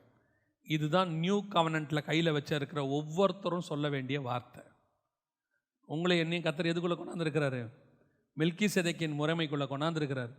மெல்கிசேதேக்கின் முறைமைக்குள்ளே கொண்டு வந்து நம்ம கையில் அப்பத்தையும் ரசத்தையும் ஆண்டவர் கொடுத்துட்டார்னா, அதற்கு பிறகு சோதோமின் ராஜா கொடுக்கறது வாங்கலாமா வாங்கக்கூடாதான்னா, ஆஸ் பர் லா வாங்கலாம். ஏன்னா ஆபிரகாம் தான் சண்டை போட்டிருக்கிறார், ஆபிரகாம் தான் சண்டை போட்டு ஜெயிச்சிருக்கிறார். அப்படின்னா என்ன அர்த்தம்? உலக பிரகாரமான லா படி அது எனக்கு வாங்கிறதுக்கு எந்த விதமான தப்பும் கிடையாது, அதுக்கு எனக்கு பர்மிஷன் இருக்கு. ஆனால் ஹெவன்லி லால வாழ்கிற எனக்கு அது பர்மிஷனுக்குள்ளே வராது. உலக லா நான் கீழ்ப்படியணும், ஆனால் அதுக்கு கீழ்ப்படியணுமா வேணாமாங்கிறத எனக்கு ஹெவன்லி லா சொல்லும். அதுக்கு மட்டும்தான் நான் கீழ்ப்படிய முடியும். உலகத்தில் கொடுக்குற எல்லாமே உண்டு இல்லை. அதை தான் பவுல் அழகாக சொல்வார், எல்லாவற்றையும் அனுபவிக்க எனக்கு அதிகாரம் உண்டு, எல்லாமும் எனக்கு தகுதியாயிராது. எனக்கு அதிகாரம் இருக்கே அந்த டோட்டல் பூமி மேலே கை வைக்கிறதுக்கு. ஏன்? வானத்தையும் பூமியும் உண்டாக்கின தேவன் எனக்கு கொடுத்துருக்கிறார். ஆனால் எதை தொடணும், எதை தொடக்கூடாது, எதை சாப்பிடணும், எதை சாப்பிடக்கூடாது, எங்கே போகணும், எங்கே வரக்கூடாது, அத்தனையும் எனக்கு ஹெவன் பிளான் போட்டு வச்சிருக்கு. நான் ஹெவன்லி பிளான்குள்ளே வாழ்கிறவன். இங்கே போகணுமா வேணாமான்றதை எனக்கு ஹெவன் சொல்லும். இதை சாப்பிடலாமா வேணாமாங்கிறத ஹெவன் சொல்லும். இந்த இடத்துக்கு போய் அவங்களோட பேசலாமா வேணாமாங்கிறத எனக்கு ஹெவன் சொல்லும். ஏன்னா நீ என்ன பெரிய பரிசுத்தவனா? எல்லாரும் தானே பேசுகிறாங்க, எல்லாம் பேசுவான். மெல்கிசேதேக்கின் முறைமையில் இருக்கிற நான் பேச முடியாது, அது எனக்கு பொருந்தாது, அவ்வளோதான். அப்போ உங்கள் இஷ்டம், நீங்கள் என்ன வேணால் பண்ணிக்கோங்க. நான் இந்த லாக்குள்ளே இருக்கேன், நான் இப்படித்தான் செய்வேன், இதுதான் எனக்கு. எல்லாவற்றையும் அனுபவிக்க எனக்கு அதிகாரம் உண்டு, எல்லாமும் எனக்கு தகுதியாகிறாது. கர்த்தர் சொன்னால் செய்யணும், கர்த்தர் சொன்னால் வாங்கணும், கர்த்தர் சொன்னால் நிற்கணும், கர்த்தர் சொன்னால் அந்த வீட்டுக்கு போகணும், கர்த்தர் சொன்னால் சாப்பிட்ணும், இல்லைன்னா கிளம்பி வந்துக்கிட்டே இருக்கணும். அவன் என்ன வேணாலும் பேசிட்டு போவான், அவன் என்ன வேணாலும் சொல்லுவான். நம்ம சொல்கிறது ஒன்றே ஒன்று தான், எனக்கு அது தகுதி இல்லை, அவ்வளோதான். இப்போது இவ்வளோ தூரம் சோதோமுடைய ராஜாவுடைய பாதரட்சையில் கையை வைக்க மாட்டேன்னு சொன்னவர் அடுத்த அதிகாரத்தில் யார் மேலே கையை வைக்கிறாரு? ஆகார் மேலே கை வைக்கிறாரு. இதுதான் பிசாசுடைய பிளான். ஏன்னா இவன் ஆபிரகாம் கர்த்தருடைய பிளானுக்குள்ளே இருக்கிறான்னு தெரிஞ்ச உடனே அவன் கொண்டாந்து கலையை விதைச்சிட்டு போயிட்டான். இது என்னைக்காவது நமக்கு என்ன ஆகும்? யூஸ் ஆகும் ஒரு நாள். இதுதான் பிசாசுடைய திட்டம். இப்போ பார்க்குறோம், ஆபிரகாமுக்கிட்ட தான் கர்த்தருடைய திட்டம் இருக்குது, கன்ஃபார்மாக தெரிஞ்சிருச்சு. ஏன்னா அப்பமும் ரசமும் யார்கிட்ட கொடுத்துட்டார் ஆண்டவர்? ஆபிரகாம் கிட்ட. நீ தான் சூசன் பர்சன், பரலோகம் உன்னை முன் குறிச்சிருக்கு, உன் கையில் கொண்டு வந்து உடன்படிக்கை கையில் கர்த்தர் கொடுத்துட்டாருன்னு யார் பார்த்துட்டா? உன் எதிரி பார்த்துட்டான். இப்போ அடுத்த டார்கெட் உன்னை வீழ்த்தாமல் விடவே கூடாதுன்னு அவன் முடிவு எடுத்துருவான். இப்போ தான் கொண்டாந்து யாரை கொண்டாடுறான் கிட்ட? ஆகாரை கொண்டாடுறான். கொண்டு வந்து அப்படியே மூவ் பண்ணி சாராள் வாயால் சொல்கிறான். எல்லாத்துக்கும் சாராளை எதிர்த்து பேசுகிற ஆபிரகாம் இதுக்கு மட்டும் என்ன செய்யலை? எதிர்த்து பேசவே இல்லை. 16ஆம் அதிகாரத்தில் வேலை முடிச்சிச்சு, எல்லாம் ஓவர். ஆனால் என்ன நடந்தது தெரியுமா? 17ஆம் அதிகாரத்தில், அதாவது ஆபிரகாம் மேலே கர்த்தர் கோபமாகி அவங்ககிட்ட 13 வருஷம் பேசாமல் இருந்தார் ஆண்டவர். 13 வருஷம். 17ஆம் அதிகாரம் 1ஆம் வசனம் வாசிங்க பார்ப்போம். ஆபிரகாம் 99 வயதான போது, 16ஆம் அதிகாரத்தில் ஆகாரோட சேரும் போது 86 வயசு. கர்த்தர் திருப்பி ஆபிரகாம்கிட்ட பேசும்போது வயசு 99. ஏன்? You last your calling.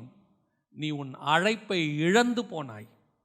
எப்படி சொல்கிறீங்க? அழைப்பை இழந்து போனாய்ன்னு சொல்கிறீங்களே, எப்படி சொல்கிறீங்க? இன்றைக்கி நம்ம ஊழியக்காரங்க எல்லாம் நமக்கு ஒரு போதனை கொடுத்து வச்சுருக்கிறாங்க இத்தனை வருஷம். என்ன போதனை? ஆபிராம் என்று அழைக்கப்பட்ட நீ இனிமேல் ஆபிரகாம் என்று அழைக்கப்படுவாய். அப்படி தானே சொன்னார்? அப்படி தானே சொன்னார்? ஆபிராம் என்று அழைக்கப்பட்ட நீ ஆபிரகாம் என்று அழைக்கப்படுவாய். நம்ம ஆட்கள்லாம் சொன்னாங்க ஜாதிகளுக்கு தகப்பனாவாய். இன்றைக்கி எல்லாருக்கும் பேர் ஆபிராம்னு வைக்கிறீங்களா ஆபிரகாம்னு வைக்கிறீங்களா? Abraham, Abraham. ஆனால் உண்மை என்ன தெரியுமா? ஆபிராம் என்றால் ஹை ஃபாதர்னு அர்த்தம், மேலான தகப்பன். ஆபிரகாம் என்றால் ஜாதிகளுக்கு தகப்பன், ஃபாதர் ஆஃப் மெனி நேஷன்ஸ், இல்லைனா ஃபாதர் ஆஃப் ஆல் நேஷன்ஸ். ஆபிரகாமுடைய அழைப்பு போயிடுச்சின்னு அர்த்தம். ஆபிரகாம் ஒரு ஜாதிக்கு தகப்பனாக இருக்கும்படி அழைக்கப்பட்டவன். அந்த ஒரு ஜாதி ஈசாக்கு, ஈசாக்கின் வழியாக இயேசு கிறிஸ்து. நான் இது என்னுடைய இதில் சொல்லலை, கலாத்தியருக்கு நிருபம் 3ஆம் அதிகாரம் 16வது வசனம் வாசிக்கிறோம். ஆபிரகாமுக்கும் அவனுடைய சந்ததிக்கும் வாக்குத்தத்தங்கள் பண்ணப்பட்டன. நல்லா கவனிங்க, சந்ததிகளுக்கு என்று அநேகரை குறித்து சொல்லாமல் உன் சந்ததிக்கு என்று ஒருவனை குறித்து சொல்லி இருக்கிறார், அந்த சந்ததி கிறிஸ்துவே. அப்ப ஆபிரகாம் எத்தனை சந்ததிக்கு தகப்பனா இருக்கணும்? ஒரே சந்ததிக்கு தான் அவன் தகப்பன். அந்த சந்ததி ஈசாக்கு, ஈசாக்கின் வழியாய் கிறிஸ்து. எப்ப நீ ஆகார் மேல கை வச்சியோ எப்போ இஸ்மவேல் உருவானானோ அன்னையோட உன் கதை முடிஞ்சு. நீ இனி ஆபிரகாம் கிடையாது, இனி நீ ஆபிரகாம். உன்னுடைய அழைப்பு பூமிக்குரிய அழைப்பில் உன்ன மாதிரி பிளஸடானவன் ஒருத்தனுமே கிடையாது. ஏன்னா நீ ஒரு நாள் என் பேச்சை கேட்டு வந்தவன்.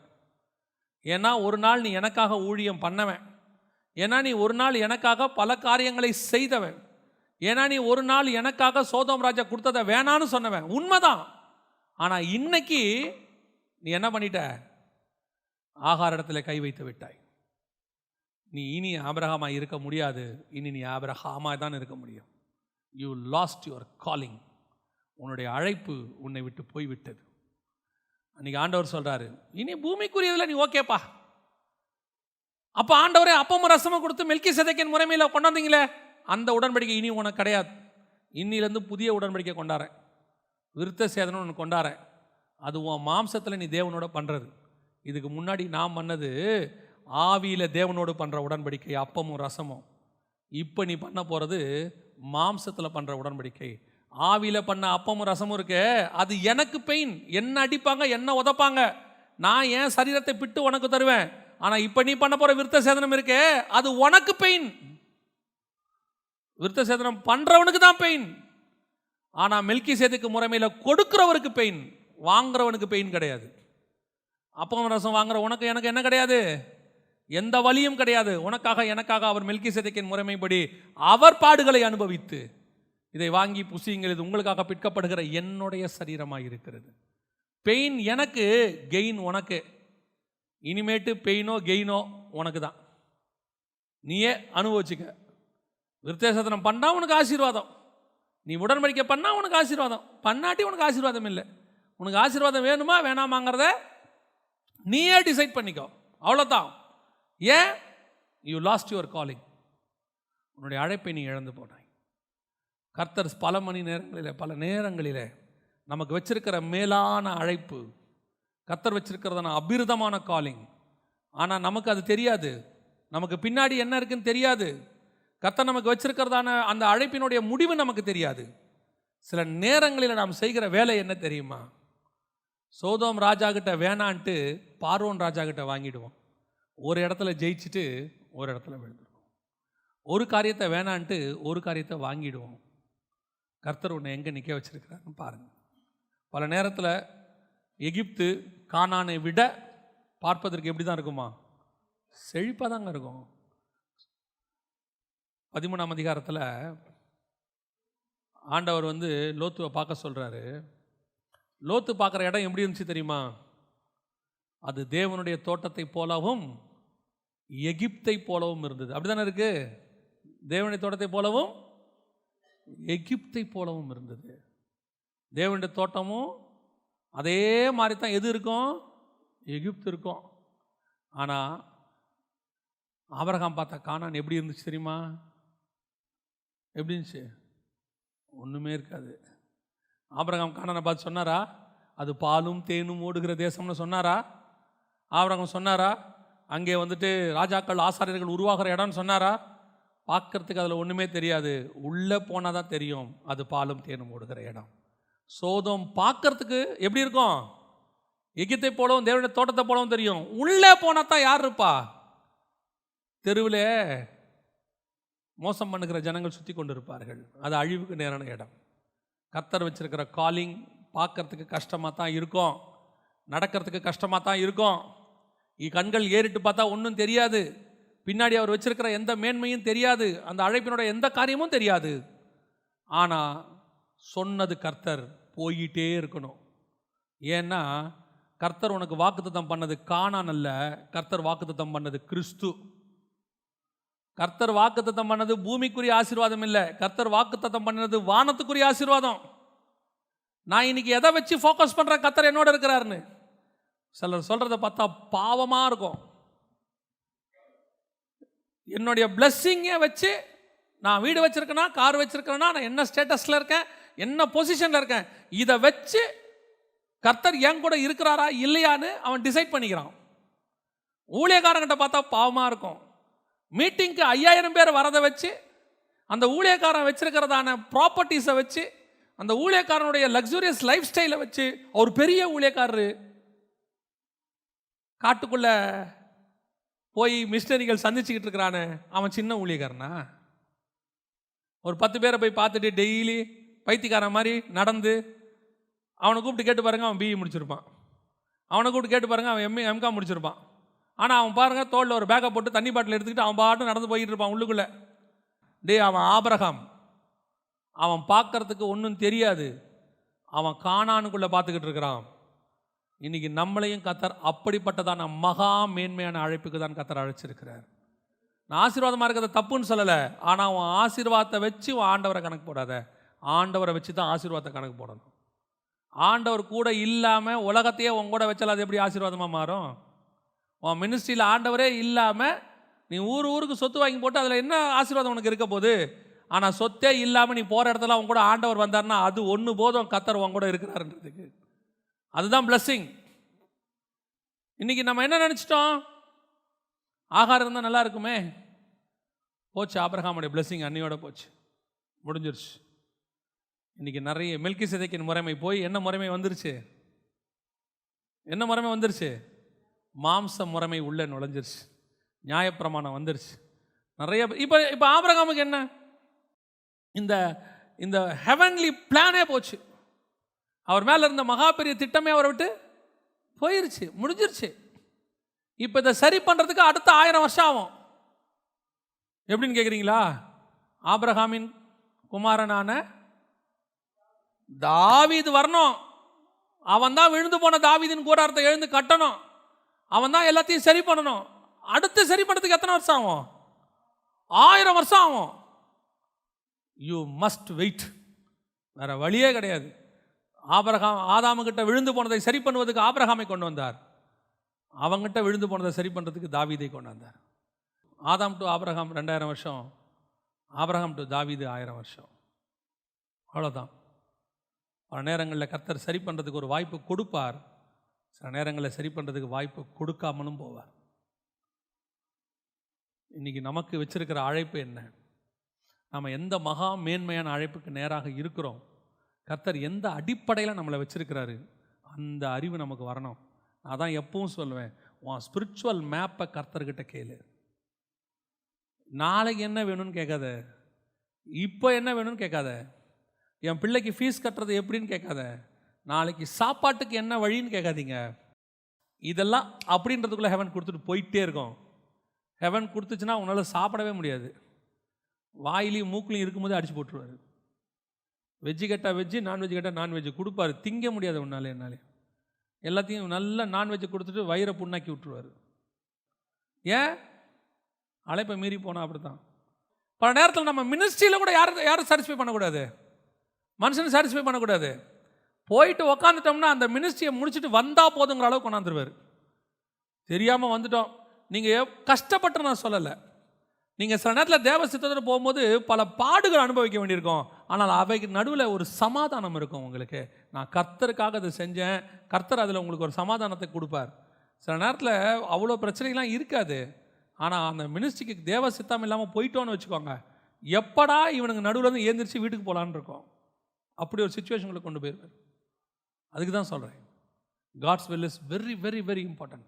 ஆண்டவர்கிட்ட கேளுங்க, எனக்கு என்ன வச்சுருக்கீங்கன்னு கேளுங்க. இதை தெரிஞ்சுக்கிட்டு ஓடுங்க. ஆபிரகாம் மாதிரி நீங்கள் ஓட மாட்டீங்க, ஆண்டவரை மாதிரி ஓடுவீங்க. ஆண்டவருக்கு தெரிஞ்சிடும் இதுதான் பிளான்னு. அதனால தான் அவரால் எவன் எதை சொன்னாலும் முடியாதுன்னு சொல்ல முடிஞ்சுச்சு.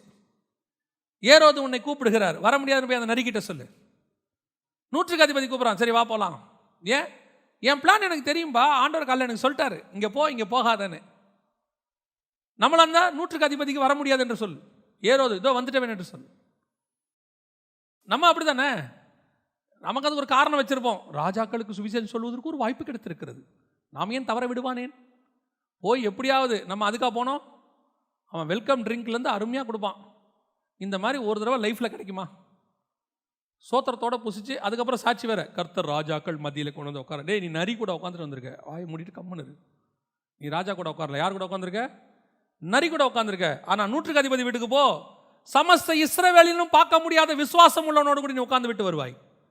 எது மேன்மை? நமக்கு எப்பவுமே எது மேன்மை? எல்லாரும் பயங்கர கிராண்டான இடத்துல உட்காரதான் நமக்கு மேன்மை. நம்ம நினைக்கிறது, பரலோகம் சொல்லுது, உன்னை ஆயக்கார வீட்லையும் நான் உட்கார வைக்கிறேன், ஆயக்கார வீட்லையும் நான் உட்கார வைக்கிறேன், நூற்றுக்கு அதிபதி வீட்லையும் உட்கார வைக்கிறேன், யவீருவின் வீட்டுக்கும் நான் அனுப்புகிறேன், சமாரியா ஸ்திரீகிட்டையும் நான் அனுப்புகிறேன். நான் சொல்கிற இடத்துக்கு மட்டும் நீ போ, அது உனக்கு பிளெஸ்ஸிங்காக இருக்கும். சுய சித்தத்தை செய்யாத, அவ்வளோதான், விட்டுரு. ஆபிரகாம் அழைப்பை என்ன செஞ்சார்? ஆபிரகாம் என்பது அழைப்பல்ல, மேலான ஃபாதர். இப்போ என்னவாயிட்டாரு? ஜாதிகளுக்கு தகப்பன். சரி, இப்போ ஒரு கேள்வி, ஏங்க ஆபிரகாம் யாரும் பண்ணாத தப்ப பண்ணாரா? அந்த காலத்தில் வேலைக்காரிகளை திருமணம் செய்வது தவறா சரியா?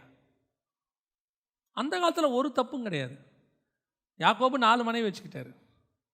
அன்னைக்கு வேலைக்காரிகளை திருமணம் செய்து கொள்வது இயல்பான ஒரு காரியம், திருமணமே செய்ய வேண்டாம். அடிமை பெண்கள் தங்கள் இஷ்டப்படி நடத்துவது அன்னைக்கு உள்ளதான ஒரு முறைமை. இப்போ ஆபிரகாம் ஒருவேளை ஆண்டவரே நான் என்ன எல்லாரும் பண்ணாதியா பண்ணேன், இங்கே எவன் இந்த ஊரில் உலகத்தில் இப்படி பண்ணாத தப்ப நான் பண்ணேன்னு சொல்லுங்க. அதான் ஆண்டவர் சொல்றார், ஆபிரகாம் எவன் வேணாலும் பண்ணலாம், நீ பண்ணக்கூடாது, அவ்வளோதான். ஏன்? இவன் அத்தனை பேரும் உலகத்தின் திட்டத்துக்குள்ளே இருக்கிறவன், நீ மட்டும்தான் பரலோகத்தின் திட்டத்தில் இருக்கிறவன். உன் மேலே ஹெவன்லி பிளான் இருக்குப்பா, அதோடைய மேன்மையை தெரிஞ்சுக்கோ. நீ மட்டும் ஒழுங்காக இருந்தீனா உனக்கு பிறக்க போகிறது ஈசாக்கு மட்டும் இல்லையா, ஈசாக்குடைய முடிவு கிறிஸ்து. நான் கிறிஸ்துவ பேஸ் பண்ணி உன்னை நடத்திட்டு இருக்கிறேன். நீ என்ன பேஸ் பண்ணி நடக்கிற? இங்கே இருக்கிறவங்கள நான் நல்லவன், இருக்கிறவங்கள நீ நல்லவன்றதுக்காக அழைக்கல. ஆனால் ஹெவன் உங்களை எங்கே கம்பேர் பண்ண சொல்ல தெரியுமா? ஹெவனோட. நீ பூமியில் அன்கம்பேரபிள், நீ யூனிக் ப்ராடக்ட். உனக்கு வச்சிருக்கிற அழைப்பு பூமியில் வேற யாருக்கும் இல்லாத அழைப்பு. ஆகவே நீ எதையோடையும் உன்னை கம்பேர் பண்ணிக்காத. உனக்கு கொடுக்கப்பட்ட மினிஸ்ட்ரி சின்னது பெருசுங்கிற பேச்சே பேசாத. உனக்கு கொடுக்கப்பட்டிருக்கிற ஊழியத்தில் இது சின்னது, இது பெருசு, இது ஆசீர்வாதம், அதெல்லாம் கிடையாது. எனக்கு கொடுத்தது ஹெவன், அவ்வளோதான். இது பரலோகத்துக்குரியதான ஒரு திட்டம். கட்டின ஆண்டவர் வச்சிருக்கிறதான மகா பெரிய மேப்பில் நான் ஒரு கோடு, இந்த கோடு தப்பாக போச்சுன்னா இதுக்கு பதிலாக வேறொரு கோடு அவர் உருவாக்குவார். அதுக்கு அவருக்கு தெரியும். ஆனால் நான் அந்த மேப்பில் இருக்க மாட்டேன்ல, அதானே நஷ்டம். அவருக்கு கோடு வேற ஒரு கோடை உருவாக்கி வேற ஒரு மேப்பை உருவாக்கிடுவார். அவருடைய நாளைக்கு ஒரு நாள் ஹெவனில் ஒரு மொத்த மேப்பு நிற்குமே, எல்லாரும் சக்ஸஸ்ஃபுல்லானவங்களாம் நிற்பாங்களே, அந்த வரிசையில் யார் இருக்க மாட்டா? நான் இருக்க மாட்டேனே. அதுதானே முக்கியம். அவர் கரெக்ட் பண்ணிடுவாருங்க, கரெக்ட் பண்ண அவருக்கு தெரியும். ஆனால் நான் அதில் இருக்கிறேனாங்கிறதான் முக்கியம். 2வது வாசியுங்கள், மத்தேயு சுவிசேஷம் 1ஆம் அதிகாரம் 1ஆம் வசனம் வாசி. ஆபிரகாமின் குமாரனாகிய தாவீதின் குமாரனான இயேசு கிறிஸ்துவினுடைய வம்ச வரலாறு. இப்போ அடுத்து யார் வரா? தாவீது வரார். தாவீது ஏன் வராரு அப்படின்னு கேட்டா நல்லா கவனிச்சுக்கொள்ளுங்க. இப்போ இதே மெல்கிசேதேக்கின் முறைமையை இஸ்ரவேலுக்குள்ள அவங்க செட்டில் பண்ண வச்சு, நான் இன்னும் ஒரு வசனம் சொல்ல மறந்துட்டேன். இது நான் சொன்ன மெல்கிசேதேக்கின் முறைமை தான் கரெக்டாக இஸ்ரவேலர்களை கர்த்தர் அப்படி தான் கூப்பிட்டாரா அப்படிங்கிறதுக்கு ஒரு வசனம் இருக்குது, வாசிங்க. யாத்திராகமத்தின் புத்தகம் 19ஆம் அதிகாரம் 6வது வசனம் வாசி. நீங்கள் எனக்கு ஆசாரிய ராஜ்யம். அப்போ இஸ்ரவேல் கோத்திரத்தையே கர்த்தர் எதுக்கு தான் கூப்பிட்டுருக்காரு? மெல்கிசேதேக்கின் முறைமைக்கு தான் கூப்பிட்டுருக்கிறாரு.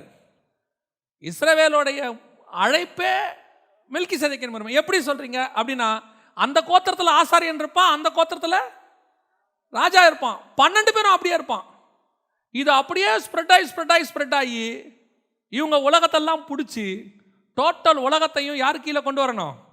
இந்த மெல்கிசேதேக்கின் முறைமை கீழே கொண்டு வரும்போது இயேசு அவர்கள் மேல் ராஜாவாக உட்காருவார். இதான் பிளான். ஆதாம் பூமியை கீழ்ப்படுத்தி ஆண்டு கொள்ள வேண்டும். இப்போ இஸ்ரவேலர்கள் பூமியை கீழ்ப்படுத்தி எல்லாரையும் கீழ்ப்படுத்தி ஆண்டு கொள்ள வேண்டும். என்ன முறைமையில்? ஆசாரிய ராஜ்யம். அப்போ காடோடைய பிளானே என்ன பிளான் தான்? மெல்கிசேதேக்கின் முறைமை தான் காடோடைய பிளானே. இப்போ எப்போ இவர் ஒரு மிஸ்டேக் பண்ணாரோ, ஆபிரகாம் பண்ணாரோ, அதுக்கப்புறம் ஆண்டவர் இவங்களை கானானுக்குள்ளே கொண்டு வந்து நீங்கள் ஆசாரிய ராஜ்யமாக தான் இருக்கீங்க, ஆனால் நீங்கள் எவனும் அப்படி நடந்துக்கல. அது வரைக்கும் ஏன் இவங்களுக்கு ராஜா இல்லை? இஸ்ரவேலுக்குள்ள நாட்டை பிடிக்க சொல்கிறாரு, அவன் பிடிச்சிக்கோன்றாரு. இஷ்டப்படி பிடிச்சிக்கோங்க, எவ்வளோ தூரம் பிடிக்கணுமோ. யோசுவா சொல்லமா சொல்வார், இன்னும் நீங்கள் பிடிக்க வேண்டியது தேசம் விஸ்தாரமாக இருக்கிறது, இன்னும் பிடிச்சிக்கோங்க. ஆனால் உங்களுக்கு எவ்வளோ வேணால் பிடிச்சிக்கோ, உனக்கு ராஜா இருக்க மாட்டான். ஏன்? ராஜா தாவீதுன்னு ஒருத்தன் வருவான். அவன் வரும்போது தான் நீங்கள் ஆசாரிய சாம்ராஜ்யமும் மெல்கிசேதேக்கின் முறைமையின்படி ஒரு ராஜாவும் உங்களுக்கு இருப்பார். எப்படி சொல்கிறீங்க?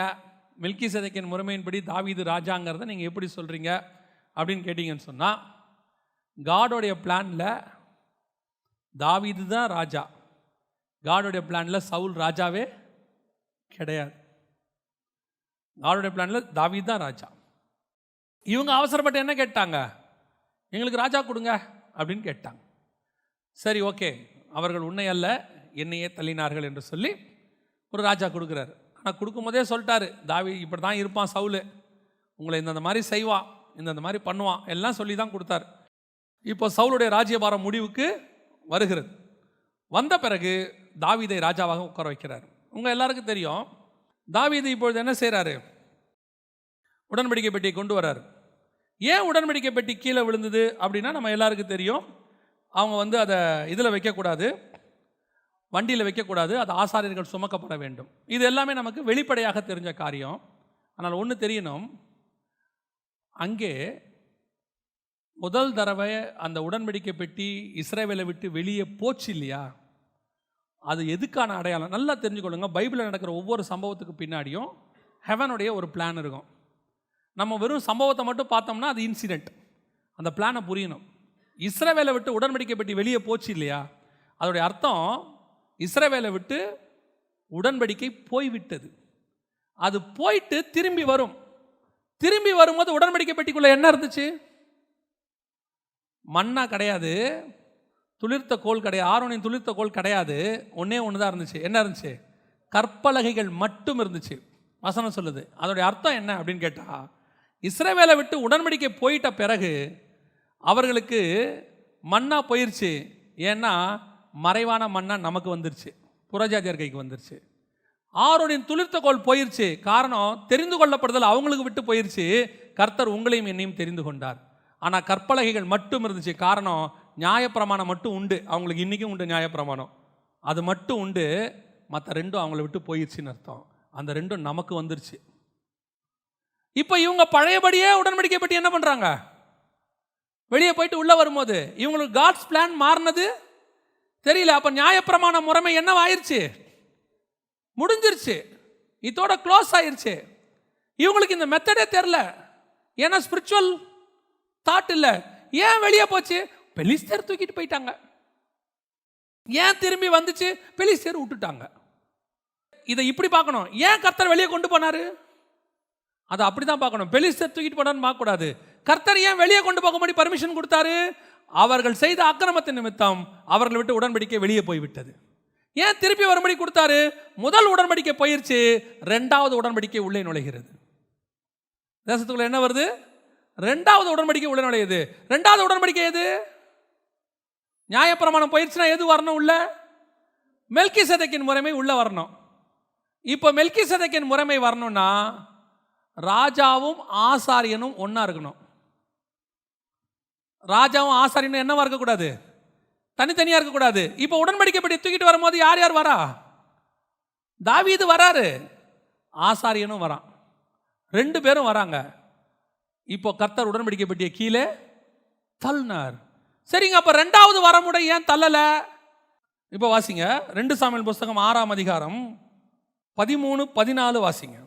கர்த்தருடைய பெட்டியை சுமந்து போகிறவர்கள் 6 தப்படி நடந்த போது மாடுகளையும் கொழுத்த ஆட்டுக்கடாக்களையும் பலியிட்டான். தாவீது சணல் நூல் ஏபோத்தை தரித்து கொண்டு தன் முழு பலத்தோடும் கர்த்தருக்கு முன்பாக நடனம் பண்ணினான். தாவீது சணல் நூல் ஏபோத்தை தரித்து கொண்டு, இதுதான் ஃபர்ஸ்ட் டைம் அவன் செய்யாதது. உடன்படிக்கை பற்றி ஏன் கீழே விழுந்துச்சு? ரெண்டாவது உடன்படிக்கை உள்ளே வரும்போது மெல்கிசேதேக்கின் முறைமையின்படி உள்ளே வர வேண்டும். ராஜாவே தான் ஆசாரியனாகவும் இருக்கணும். முதல் தடவை உடன்படிக்கை பெட்டி உள்ள வந்தபோது ஃபஸ்ட்டு மோசே கொண்டு வரும்போது ராஜா வேறு ஆசாரியன் வேறு. எப்போ தேசத்தை விட்டு பெட்டி வெளியே போயிருச்சோ, எப்போ உடன்படிக்கை இஸ்ரவேலை விட்டு போயிருச்சோ, அதோடு கூட நியாயப்பிரமாணம் முடிவுக்கு வந்து விட்டது. ஆரோனின் முறைமை முடிஞ்சிருச்சு. திருப்பி உள்ளே வரும்போது மெல்கிசேதேக்கின் முறைமை தான் வரும். மெல்கிசேதேக்கின் முறைமையின்படி வரும்போது ராஜாவே தான் என்னவா இருக்கணும், ஆசாரியனாகவும் இருக்கணும். இப்போ தாவீது எப்படி வராரு? சணல் நூல் ஏபோத் தரித்து கொண்டு. இந்த சணல் நூல் ஏபோத்தை யார் தான் போடணும்? ஆசாரியன் தான் போடணும். ஆனால் இங்கே யார் போடுறா? ராஜா போடுறாரு. இதுதான் மெல்கிசேதேக்கின் முறைமை. உடன்படிக்கை முடிஞ்சிருச்சு. ஆரோனின் முறைமை முடிஞ்சிட்டு மெல்கிசேதேக்கின் முறைமை உள்ளே வர தொடங்கி விட்டது. இப்போ இதே ரோட்டில் தான், சேம் ரோடு, இதே ரோட்டில் தான் அடுத்த 1000 வருஷம் கழிச்சு இயேசு கிறிஸ்து ராஜாவும் ஆசாரியனுமாய் கழுதை மேலே உள்ளே வர்றார். அதே எருசலேமுக்குள்ளே வரார். கழுதை மேலே வரும்போது இயேசுவை என்ன சொன்னாங்க எல்லாரும்? இஸ்ரவேலுக்கு ராஜா வருகிறார். ஆனால் வர்றவர் எப்படி வராரு? அடிக்கப்படுகிற ஆட்டுக்குட்டியாக உள்ளே வருகிறார். ஆசாரியனாக வருகிறார். பலி செலுத்த போகிற பிரதான ஆசாரியனும் அவரே, பலியான பொருளும் அவரே. அப்போ ஆசாரியனும் ராஜாவுமாக இயேசு கழுதின் மேலே உள்ளே வராரு. எந்த நகரத்தில், எந்த எருசலேமுக்குள்ள, எந்த ரோட்டில் தாவீது வந்தானோ த சேம் ரோட் இயேசு 1000 வருஷம் கழிச்சு வர்றார். அதுதான் மெல்கிசேதேக்கின் முறைமையின்படி உள்ளே நுழைவது. இப்போ தாவீது மெல்கிசேதேக்கின் முறைமைப்படி கர்த்தருடைய பிளான் படி எல்லாம் செஞ்சிட்டார். எக்ஸாக்ட்லி. இப்போ தாவீது இந்த முறைமையில் எங்கே மிஸ்டேக் பண்ணுறாரு? அதான் ஏன் இயேசு கிறிஸ்து வரைக்கும் இது போச்சு. தாவீது எங்கே மிஸ்டேக் பண்ணுறாரு அதை தான் நம்ம இப்போ பார்க்க போகிறோம். எந்த இடத்துல இந்த ப்ராப்ளம் வருது? ராஜாவும் ஆசாரியருமா தாவீது உள்ளே வராரு. அந்த இடத்துல இயேசுக்கு நடந்தது எல்லாம் அவருக்கு நடக்குது. அவர் வஸ்திரத்தை கலைஞ்சிருந்தார், இயேசுவின் வஸ்திரத்தை கலைச்சிட்டாங்க. மீகா கேவலமாக பேசினா, இஸ்ரவேல் ஜனங்கள் கேவலமாக பேசினாங்க. அங்கே மீகால் கர்ப்பம் அடைக்கப்பட்டது. இஸ்ரவேல் அணையோடு கூட உடன்படிக்கை முடிவுக்கு வந்தது. அதற்கு பதிலாக பத்சேபால், பாவம் செய்த பத்சேபால் செலக்ட் பண்ணப்பட்டால், அதுக்கு பதிலாக புரோஜேதர நாம் அதுக்கு செலக்ட் பண்ணப்பட்டோம். எல்லாம் அப்படியே கரெக்டாக இருக்கும், பர்ஃபெக்டாக இருக்கும். இது போட்டோம். இந்த மெல்கிசேதேக்கின் முறைமையில் வந்துக்கிட்டே இருந்த தாவீது திடீர்னு ஒரு மிஸ்டேக் பண்ணார். என்ன பண்ணார்? இப்போ தாவீதோடையது ஒரு பார்ட்டு தான் அவருடைய வேலை. இப்போ வாசிங்க, எபிரேயர் நிருபம் 7ஆம் அதிகாரம் 2ஆம் வசனம் வாசிங்க. இவனுக்கு ஆபிரகாம் எல்லாவற்றிலும் தசம பாகம் கொடுத்தான். இவனுடைய முதற் பேராகிய மெல்கிசேதேக்கு என்பதற்கு நீதியின் ராஜா என்றும், பின்பு சாலேமின் ராஜா என்பதற்கு சமாதானத்தின் ராஜா என்றும் அர்த்தமாம். இது ரெண்டும் சேர்ந்தது தான் மெல்கிசேதேக்கு. சரியா? தாவீது நீதியின் ராஜா தான், சமாதானத்தின் ராஜா கிடையாது. அவன் காலத்தில் தேசம் எப்படி இருந்தது? ஆண்டவர் என்ன சொல்றார் அவனை பார்த்து? ரத்தம் சிந்தி இருக்கிற அதிகமாக, ரத்தம் கரைந்த கைகள் உன்னுடையது. ஸோ அவன் நீதியின் ராஜா. அவன் பண்ண யுத்தம் எல்லாம் கரெக்ட். அவன் யுத்தம் பண்ணணும், அதான் பிளான். அவன் பண்ண யுத்தம்லாம் கர்த்தருடைய யுத்தம். கர்த்தர் என்ன சொன்னாரோ அதை செய்ய சொன்னார், பக்கா. ஆனால் இவன் நீதியின் ராஜாவாக தான் இருக்க முடியும். என்னவா இருக்க முடியாது? சமாதானத்தின் ராஜாவாக இருக்க முடியாது. சமாதானத்தின் ராஜா யாருன்னா சாலமோன். சாலமோன் தான் சமாதானத்தின் ராஜா. அவன் காலத்தில் தேசம் எப்படி இருந்தது? 40 வருஷம் அமைதலாக இருந்தது. தேசம் சமாதானமாக இருந்தது. ஒரு சண்டை கூட கிடையாது. சாலமோன் சண்டை போட்டான் எங்கேயாவது இருக்குதா? ஒரு இடத்துல இருக்காது. காரணம், மெல்கிசேதேக்கின் முறைமையில் அடுத்த பார்ட் அவன். இவன் நீதியின் ராஜா. சாலமோனுக்கு ஒரு பேர் இருக்கு, இன்னொரு பேர் தெரியுமா உங்களுக்கு? எதிதியா. அப்படின்னா யெகோவாவின் மகன். நல்லா கவனிச்சிங்கன்னா கர்த்தருடைய மகன் அவன். இயேசு கிறிஸ்து யாருடைய பையன்? தேவனுடைய குமாரன். அவன் ஆக்சுவலாக அதான் ஒரு பிளான். இது ரெண்டும் சேர்ந்தது தான் இயேசு கிறிஸ்து. இவன் யுத்தம் பண்ணி முடிச்சு தேசத்தை சுற்றி சமாதானமாக்கி கொடுக்கணும். யார் ஆட்சி செய்வா? சாலமோன் ஆட்சி செய்வான். இப்போ இயேசு கிறிஸ்து உடன்படிக்கையை உறுதிப்படுத்தி பாவத்தெல்லாம் நீக்கி பாவங்களை சுமந்து தீர்த்தார். மரணம் ஜெயமாய் விழுங்கப்பட்டது, எல்லாம் முடிஞ்சாச்சு. அடுத்து இயேசு என்ன பண்ணணும்? 1000 வருடம் அரசாட்சி செய்யணும். 1000 வருஷம் பூமி எப்படி இருக்கும்? சமாதானமாக இருக்கும். நடுவில் ஏன் நீங்களும் நானும் வந்தோம்? நடுவில் யார் வந்துட்டா? நீங்களும் நாங்கள் வந்தோம். நீங்களும் நான் யார் தேவனுக்கு? நீங்களே தேவனுடைய ஆலயமாக இருக்கிறீர்கள். இப்போ இயேசு கிறிஸ்துவின் மரணத்துக்கும் 1000 வருஷ அரசாட்சிக்கு நடுவில் என்ன வந்திருக்குது? ஒரு ஆலயம் வந்திருக்கா? தாவீதுக்கும் சாலமோனுக்கும் நடுவில் என்ன வந்துச்சு? ஒரு ஆலயம் வந்துச்சு உள்ள.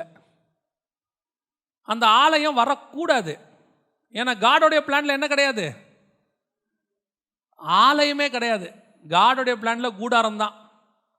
காட் ஆலயமே கட்ட சொல்ல அவரே கேட்குறாரு, எந்த கோத்திரத்திலாவது யாருக்கிட்டையாவது ஒரு ஆலயம் கட்ட சொல்லி கேட்டேன்னா, ஏன்னா கூடாரத்துக்கு பின்னாடி ஹெவன்லி மேப் இருக்கு. கூடாரத்துக்கு பின்னாடி ஹெவன்லி மேப். என்ன ஹெவன்லி மேப்? வாசிங்க, வெளிப்படுத்தின விசேஷம் 15ஆம் அதிகாரம் 5வது வசனம் வாசிங்க. இவைகளுக்கு பின்பு நான் பார்த்தபோது இதோ பரலோகத்திலே சாட்சியின் கூடாரமாகிய ஆலயம் திறக்கப்பட்டது. சாட்சியின் கூடாரமாகிய ஆலயம் திறக்கப்பட்டது. அப்ப கர்த்தருடைய ஆலயம் என்பது எது? கூடாரம் தான். God's plan. காடோடைய பிளான்ல அஸ்திவாரம் போட்ட ஆலயமே கிடையாது. ஏன்னா அந்த கூடாரத்துக்கு பின்னாடி கர்த்தருக்கு பயங்கரமான ஹெவன்லி பிளான் இருக்கு. கூடாரமும் நோவாவுடைய கன்ஸ்ட்ரக்ஷனும், ஆசாரிப்பு கூடார கன்ஸ்ட்ரக்ஷனும், நெகேமியாவுடைய கன்ஸ்ட்ரக்ஷனும், நாலும் ஒன்றா வருவோம். நான் சொல்கிறது புரியுதா? நோவா கன்ஸ்ட்ரக்ஷன், ஆசாரிப்பு கூடாரம், நெகேமியாவுடைய அலங்கம், புதிய ஏற்பாட்டு சபை, இது 4ம் ஒரே கன்ஸ்ட்ரக்ஷன். நீங்கள் எப்படி எடுத்துக்கிட்டாலும் இது ஒரே மாதிரி தான் இருக்கும். நோவாவுக்கும் 300 முழ நீளம் தான், ஆசாரிப்பு கூடாரமும் 300 முழ நீளம் தான். நீங்கள் எப்படி எடுத்துக்கிட்டாலும் இந்த 4ம் ஒன்றா தான் இருக்கும். அது வேற மெசேஜ், அதை விட்டுருங்க. அப்போ இந்த 4ம் சேர்ந்தது காடோடைய பிளான். இதுக்கு நடுவில் எதை கொண்டாடுறாரு தாவீது? ஆலயத்தை கொண்டாடுறாரு. மெல்கிசேதேக்கின் முறைமையில் கைகளால் கட்டப்பட்ட ஆலயமே கிடையாது. மெல்கிசேதேக்கின் முறைமையில் கூடாரமாகிய ஆலயம் தான் இருக்கு. இப்போ என்ன பண்ணிவிட்டார் உள்ள தாவீது? சாப்பிட்டு சும்மா இருக்க முடியல அவரால். அப்பதான் யோசித்தார். அதை சாப்பிட்டு சும்மா இருக்கும்போது தானே யோசித்தார். சண்டை போட்டிருக்கிற யோசிக்கவே இல்லை. இதெல்லாம் அவர் சண்டைலாம் முடிஞ்சு போச்சு, என்ன பண்ணுறதுன்னு தெரில, இப்படி யோசிக்கிறாரு. எப்பவுமே சரி, சும்மா இருக்கிறது இருக்கிறதுலே ரொம்ப கஷ்டமான வேலை தெரியுமா உங்களுக்கு? சிலர்லாம் சொல்லுவாங்க, என்ன நீ சும்மாவே இருக்கிறேன்னு. சும்மா இருக்கிறது எவ்வளோ கஷ்டம் தெரியுமா? சும்மா இருந்தோம்னா தப்பு செய்வோம். உப்பரிக்கை மேலே சும்மா இருந்தோம்னா என்ன செய்வோம்? தப்பு செய்வோம். நேபுகாத் நேச்சார் உப்பரிக்கையில் சும்மா சுற்றினார்னா என்ன பண்ணுவார்? நான் கட்டிய மகாபாபிலோனும்பார். சும்மா இருந்தால் ரொம்ப எப்பவுமே தப்பு நடக்கும். இப்போ இவர் பண்ணுறாரு, ஏன் நம்ம மட்டும் இதில் இருக்கோம்? ஆண்டவருக்கு ஒரு ஆலயம் கட்டினா என்ன? இதுதான் தாவீது பண்ண மகா பெரிய மிஸ்டேக். நான் திருப்பியும் சொல்வேன், காட் ஒரு பிளானில் உங்களை நடத்திக்கிட்டே போகும்போது அந்த பிளானில் உங்கள் மாம்சத்தை ஒருபோதும் கலக்கக்கூடாது. உங்களுக்கு ஆண்டவருக்கே என்ன செய்யலான்னு என்ன இருக்கும்? ஆண்டவருக்கு அப்படி செய்யலாம், ஆண்டவருக்கு இப்படி செய்யலாம். இருக்கிறதுலே ரொம்ப கஷ்டம் என்ன தெரியுமா? உங்களுக்கு ரொம்ப அறிவு இருந்து, நான் சொல்கிறது புரியுதா? உங்களுக்கு ரொம்ப அறிவு இருந்து ஆண்டவர் சொல்கிறது அதை விட கம்மியாக தெரிஞ்சு இதை போய் மோசையை கூப்பிட்டு ஒரு ஆசாரிப்பு கூடாரம் கட்டின மோசே, ஒரு 300 முழ நீளம். நான் ராமசேஸ்க்கு ஊரே கட்டினவன். யாரு? மோசே. எகிப்தின் கலைகளிலும் வாக்கிலும் வல்லவன். ஆண்டவரே கூடாரம் தானே கட்டணும், நான் பார்த்துக்கிறேன், கொடுங்க, நீங்கள் 3 மாதம் டைம் கொடுங்க, எப்படி கட்டி முடிக்கணும் இந்த வாங்கி வா. என்ன ஆண்டவரே, மலையில் ஒரு மாடல் காட்டினேன்னா ஆமாம் அதே மாதிரி தான் கட்டணும். திருப்பி 2வது தடவை, மோசே நான் ஒரு பிளான் காட்டினேன்னா அதே மாதிரி கட்டுவதற்கு எச்சரிக்கையாயிரு. 3வது தடவை, மோசே நான் ஒன்று காட்டினேன்னா அதை மட்டும் கட்டுறதுக்கு எச்சரிக்கையாயிரு. ஏன்? நீங்கள் இப்போ கூட ஒரு பெரிய இன்ஜினியரை கூப்பிட்டு நான் சொல்கிறேன் அதே மாதிரி கட்டுங்க, ஃபஸ்ட் டைம் முத்துப்பான், சரி சார் கட்டிடலாம். 2வது தடவை நான் சொல்கிறேன், சார் நான் எத்தனை கூடாரம் கட்டிருக்கேன் தெரியுமா? 3வது தடவை கூப்பிட்டு நான் காட்டுறேன், ஓ பய என்னமோ ஒரு பெருசாக கட்ட வந்துட்டார் ஒரு கூடாரம். கோவம் வருமா வராதா? ஏன் தெரியுமா? மோசே நீ கட்டின ராமசேஸுக்கு வீடு இருக்குது, நீ கட்டின அரண்மனைகள் இருக்கு, நீ கட்டின ஊர் இருக்கு, அதெல்லாம் அழிந்து போகிறதான உலக பிரகாரமான பிளான். நான் உனக்கு கொடுக்குற ஆசாரிப்பு கூடாரம் இருக்கு, அது பரலோகத்தில் காணப்பட வேண்டிய ஆசாரிப்பு கூடாரத்தினுடைய பிளான். உன் அறிவு, உன் ஞானம், உன் மூளை ஓரங்கட்டு, தூக்கி ஓரம் வை எல்லாத்தையும். நான் உனக்கு என்ன சொல்லுகிறனோ அதன்படி செய்வதற்கு நீ எச்சரிக்கையாயிரு.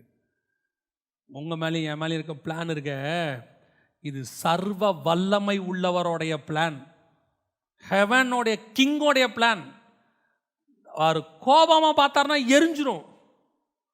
பழைய ஏற்பாட்டில் முன்னாடி நிற்க முடியாது அவர்கிட்ட. அப்படிப்பட்டவருடைய பிளானில் ஒரு பார்ட், நெகேமியாவுடைய அலங்கத்தில் ஒரு பார்ட் அந்த வீட்டுக்காரங்கிட்ட இருக்கும். உன் வீட்டுக்கு முன்னாடி இருக்கிறது நீ என்ன செய்ய? கட்டு. ஏங்க இந்த முன்னாடி இருக்கிறவனும் கட்டல, பின்னாடி இருக்கிற அதை பற்றி உனக்கு தேவையில்லை. நீ உனக்கு முன்னாடி இருக்கிறத கட்டு. நான் ஒவ்வொருத்தனையும் சொல்லி வச்சிருக்கிறேன் முன்னாடி இருக்கிறத எப்படி கட்டணும்னு. ஒரு நாள் கட்டி முடிக்கும் போது மொத்த அலங்கமும் ரெடியாக இருக்கும். ஏன்னா பிளான் என் கையில் இருக்கு. பிளான் யார் கையில் இருக்கு? நெகேமியா கையில் இருக்கு. உன்னுடைய வேலை ஏன் இவன் கட்டல, ஏன் அவன் கட்டல, நான் பக்கத்து வீட்டுக்காரன் நல்லா கட்டுறான், அதை விட நான் பெருசா கட்டனா இல்லையான்னு பாரு. சென்னையிலேயே பெரிய சர்ச்சு கட்டனா இல்லையான்னு பாரு. தமிழ்நாட்டிலேயே பெரிய சர்ச்சு கட்டனா இல்லையான்னு பாரு. நான் சொல்லுகிறதை செய்வதற்கு நீ எச்சரிக்கையாயிரு. உனக்கு 50 பேர் உட்காரத கட்ட சொன்னால் 50 பேர் உட்காரத கட்டு. ஏன்னா உனக்கு முன்னாடி இருக்க பிளானும் உனக்கு தெரியாது, உனக்கு பின்னாடி இருக்கிற பிளானும் உனக்கு தெரியாது. நான் சொன்னது என்னவோ அதை மட்டும் செய். ஏன்னா நான் ஹெவன்லி கிங்கு, எதிர்த்து பேசுகிறதுக்கான எந்த அதிகாரமும் உனக்கு கிடையாது. அதனால தான் இயேசு எப்போவுமே அதிகாரம் உடையவராய் போதித்தார். இயேசுகிட்ட ப்ரீச்சிங் கிடையாது, இயேசுகிட்ட கமாண்ட், ஆர்டர் பை ஆர்டர்.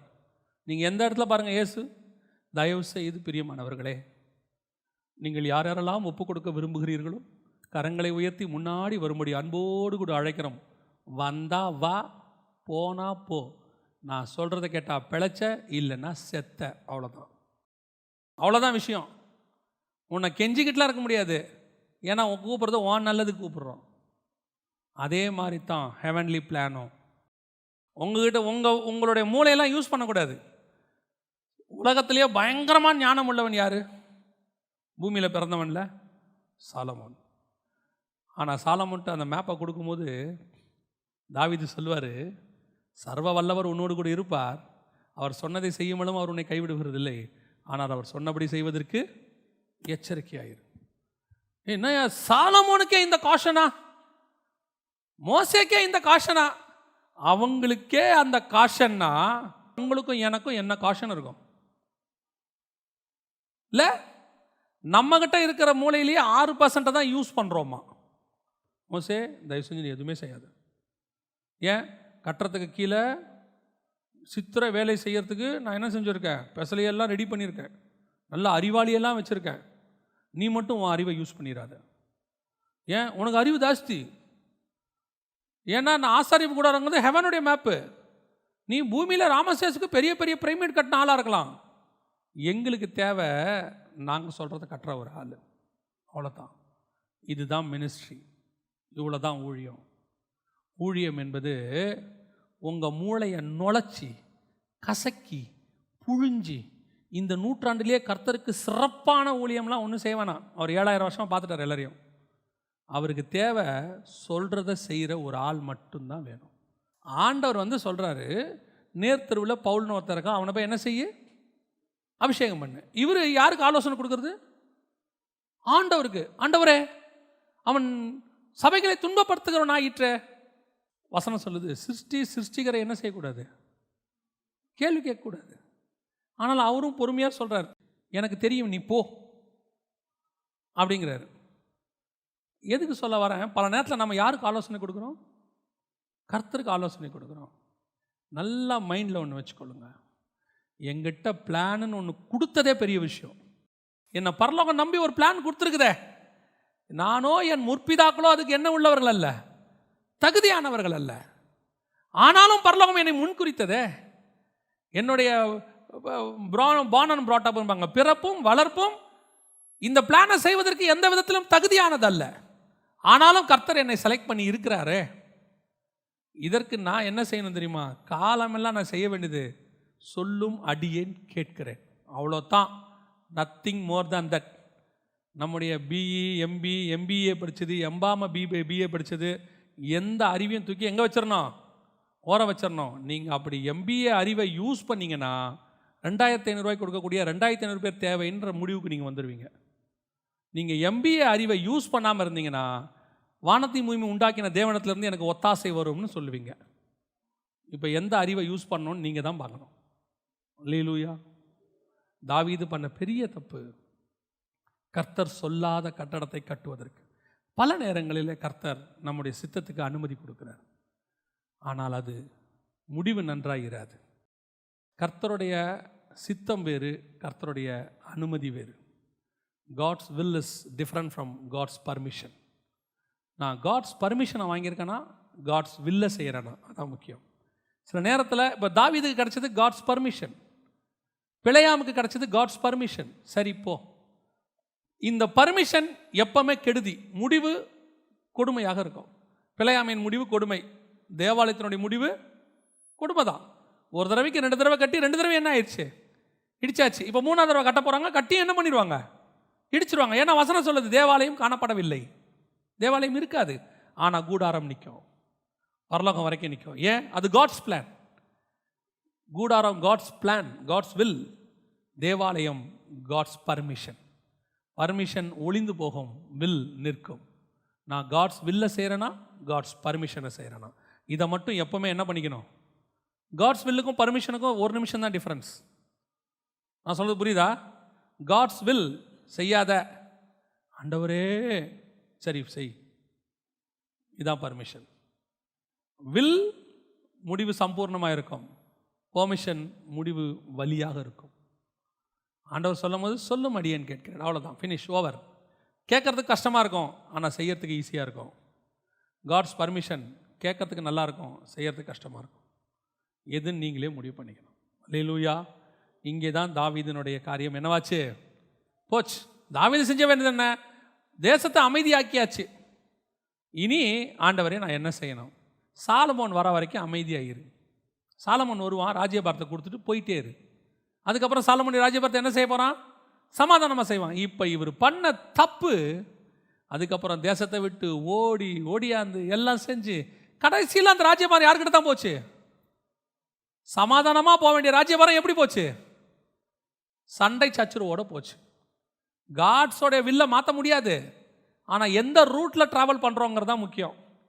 சமாதானமாக ஊழியத்தை முடிக்கிறோமா இல்லை சண்டையோட முடிக்கிறோமா? ஆனால் ஊழியம் முடியும் கண்டிப்பாக. எப்படி முடிக்கிறோன்றது தான் முக்கியம். இதான் அந்த இடத்துல நடந்துச்சு. இப்போது இந்த 2 பேரும் விட்டதை யார் நிறைவேற்றுறா? இயேசு கிறிஸ்து நிறைவேற்றுகிறார். இப்போ இயேசு கிறிஸ்துவுக்கும் நீங்களும் நானும் ஒரே சந்ததியாக இருக்கிறோம். இயேசு கிறிஸ்துவுக்கு சந்ததிகள் கிடையாது, அவருடைய வித்து நமக்குள்ள இருக்கிறது. நாம் மட்டும்தான் அவருடைய சந்ததியாக இருக்கிறோம். தேவனுக்கு சந்ததிகள் கிடையாது. இதுக்கு ஒத்த வசனம் இன்னொன்று வாசிங்க. ரோமர் நிருபம் 8ஆம் அதிகாரம் 29வது வசனத்தை வாசிங்க. ரோமர் 8:29 வாசிங்க. தம்முடைய குமாரன் அநேக சகோதரருக்குள்ளே முதற் பேரானவராய் இருக்கும்படிக்கு. அப்போ இயேசு கிறிஸ்து முதற் பேரானவர் இல்லையா?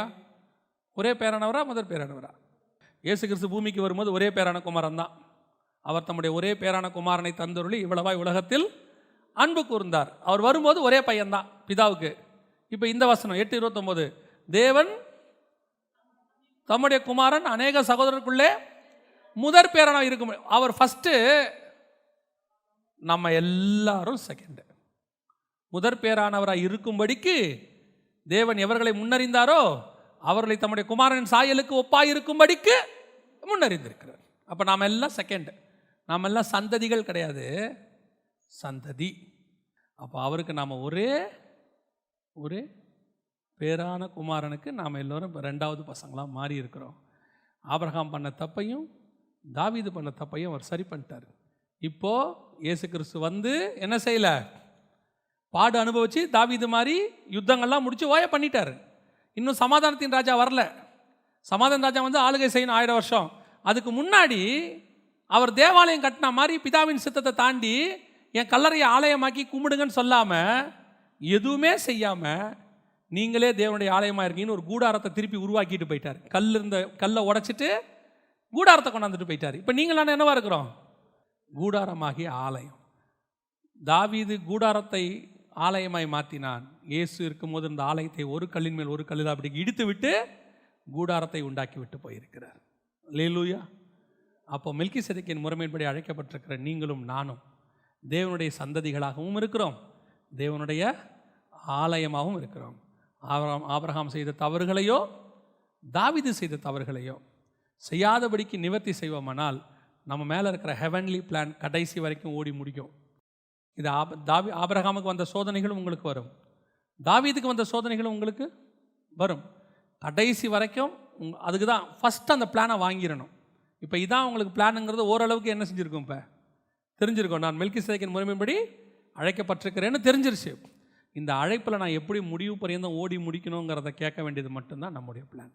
அப்படி செஞ்சு முடித்தோம்னா நாம் அந்த இயேசு கிறிஸ்துவின் சந்ததியில் அவரோடு கூட பாடு சகித்தோமானால் அவரோடு கூட ஆளுகையும் செய்வோம். கரெக்டாக நமக்கு அந்த பிளான் முடிஞ்சிடும். மத்தேயு 1:1 நீங்களும் நானும் வந்துடுவோம். ஆமென். அல்லேலூயா. ஜெபம் பண்ணுவோமா நம்ம எல்லாரும்? Thank you Holy Spirit. நன்றி ஆவியானவரே, நன்றி அப்பா, உமக்கு நன்றி. எல்லாம் கண்களை மூடுவோம் எல்லாரும். உங்கள் பிளான் என்ன ஆண்டவரே? ஆண்டவர் எனக்கு என்ன வச்சுருக்கிறீங்க? என் மேலே நீங்கள் நியமித்து வச்சுருக்கிற திட்டம் என்ன? நாங்கள் மெல்கிசேதேக்கின் முறைமையின்படி அழைக்கப்பட்டவங்க மட்டும் தெரிஞ்சிருச்சு. வெளிப்படுத்தின விசேஷம் 1ஆம் அதிகாரம் 5-6 வசனம் சொல்லுது, ராஜாக்களும் ஆசாரியருமாய் நம்மை அழைத்திருக்கிறார். 1 பேதுருவின் புஸ்தகம் சொல்லுகிறது, நாம் அவருடைய ராஜரீக ஆசாரிய சாம்ராஜ்யம். ஸோ கர்த்தர் நம்மளை அப்படி தான் கூப்பிட்டுருக்கிறார், அதில் எந்த மாற்று கருத்தும் இல்லை. இப்போ நாம் எப்படி அவங்க மிஸ் பண்ணதை மிஸ் பண்ணாமல் ஓடி முடிக்க போகிறோம்? முடிவெடுங்க. ஆபிரகாம் மாம்சத்துக்கு முடிவு கொடுத்தா மாதிரி, சந்தர்ப்ப சூழ்நிலைகளுக்கு ஏற்ற மாதிரி முடிவெடுத்து அவர் எகிப்துக்கு போன மாதிரி, வாங்கக்கூடாத பார்வோனின் கிஃப்ட்ஸை வாங்கின மாதிரி, சோதோமில் அவர் கரெக்டாக இருக்கிறாரு, பாதரட்சியின் வார தொடமாட்டேன்னு. ஆனால் பார்வோன் கொடுத்த கிஃப்டில் அவர் விழுந்துட்டார். நம்ம எப்படி என்ன செய்ய போகிறோம்? ஒரு இடத்துல விழுந்து ஒரு இடத்துல நிற்க போகிறோமா? இல்லை முடிவு பரியந்தம் வானத்தையும் பூமியும் உண்டாக்கின தேவன் எனக்கு தருவார், அது வரைக்கும் எந்த பாதரட்சியின் வாரையும் தொடமாட்டேன். அது சோதோம் தான் இருக்கட்டும், பார்வோன் தான் இருக்கட்டும், எதையும் நான் தொடமாட்டேன். தீர்மானம் எடுப்போமா? 2வது, ஆண்டவரே எனக்கு கொடுக்கப்பட்ட பொறுப்பு, நான் நீதியின் ராஜா, நான் சண்டை போட்டு முடிக்கணும், அவ்வளோதான். ஆலயம் கட்டுறது ஏன் வேலை இல்லை, அது சாலமோனுடைய வேலை. சாலமோன் என்ன கட்டுறானோ அது அவனுக்கும் கர்த்தருக்கும் உரியது. நான் நடுவில் உங்களுடைய திட்டத்தை மாற்றிடக்கூடாது. ஆண்டவரே ஒப்பு கொடுப்போமா? பல நேரங்களில் கர்த்தர் உங்களை கொண்டு செய்கிறத மட்டும்தான் நீங்கள் செய்யணும்.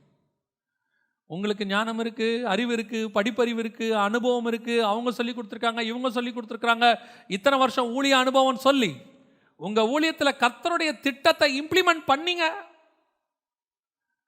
உங்கள் பக்கத்தில் கட்டுறேன் அலங்கம் கட்டுறவனை பார்க்காதீங்க. அவனுக்கு 500 பேரை வச்சு சபை நடத்துறதுக்கு கர்த்தர் கொடுத்தா அவன் கட்டட்டும். உங்களுக்கு கர்த்தர் என்ன கொடுத்துருக்காரு பாருங்க. 200 பேரா போதும், கர்த்தர் கொடுத்ததை வச்சு கட்டுவோம்.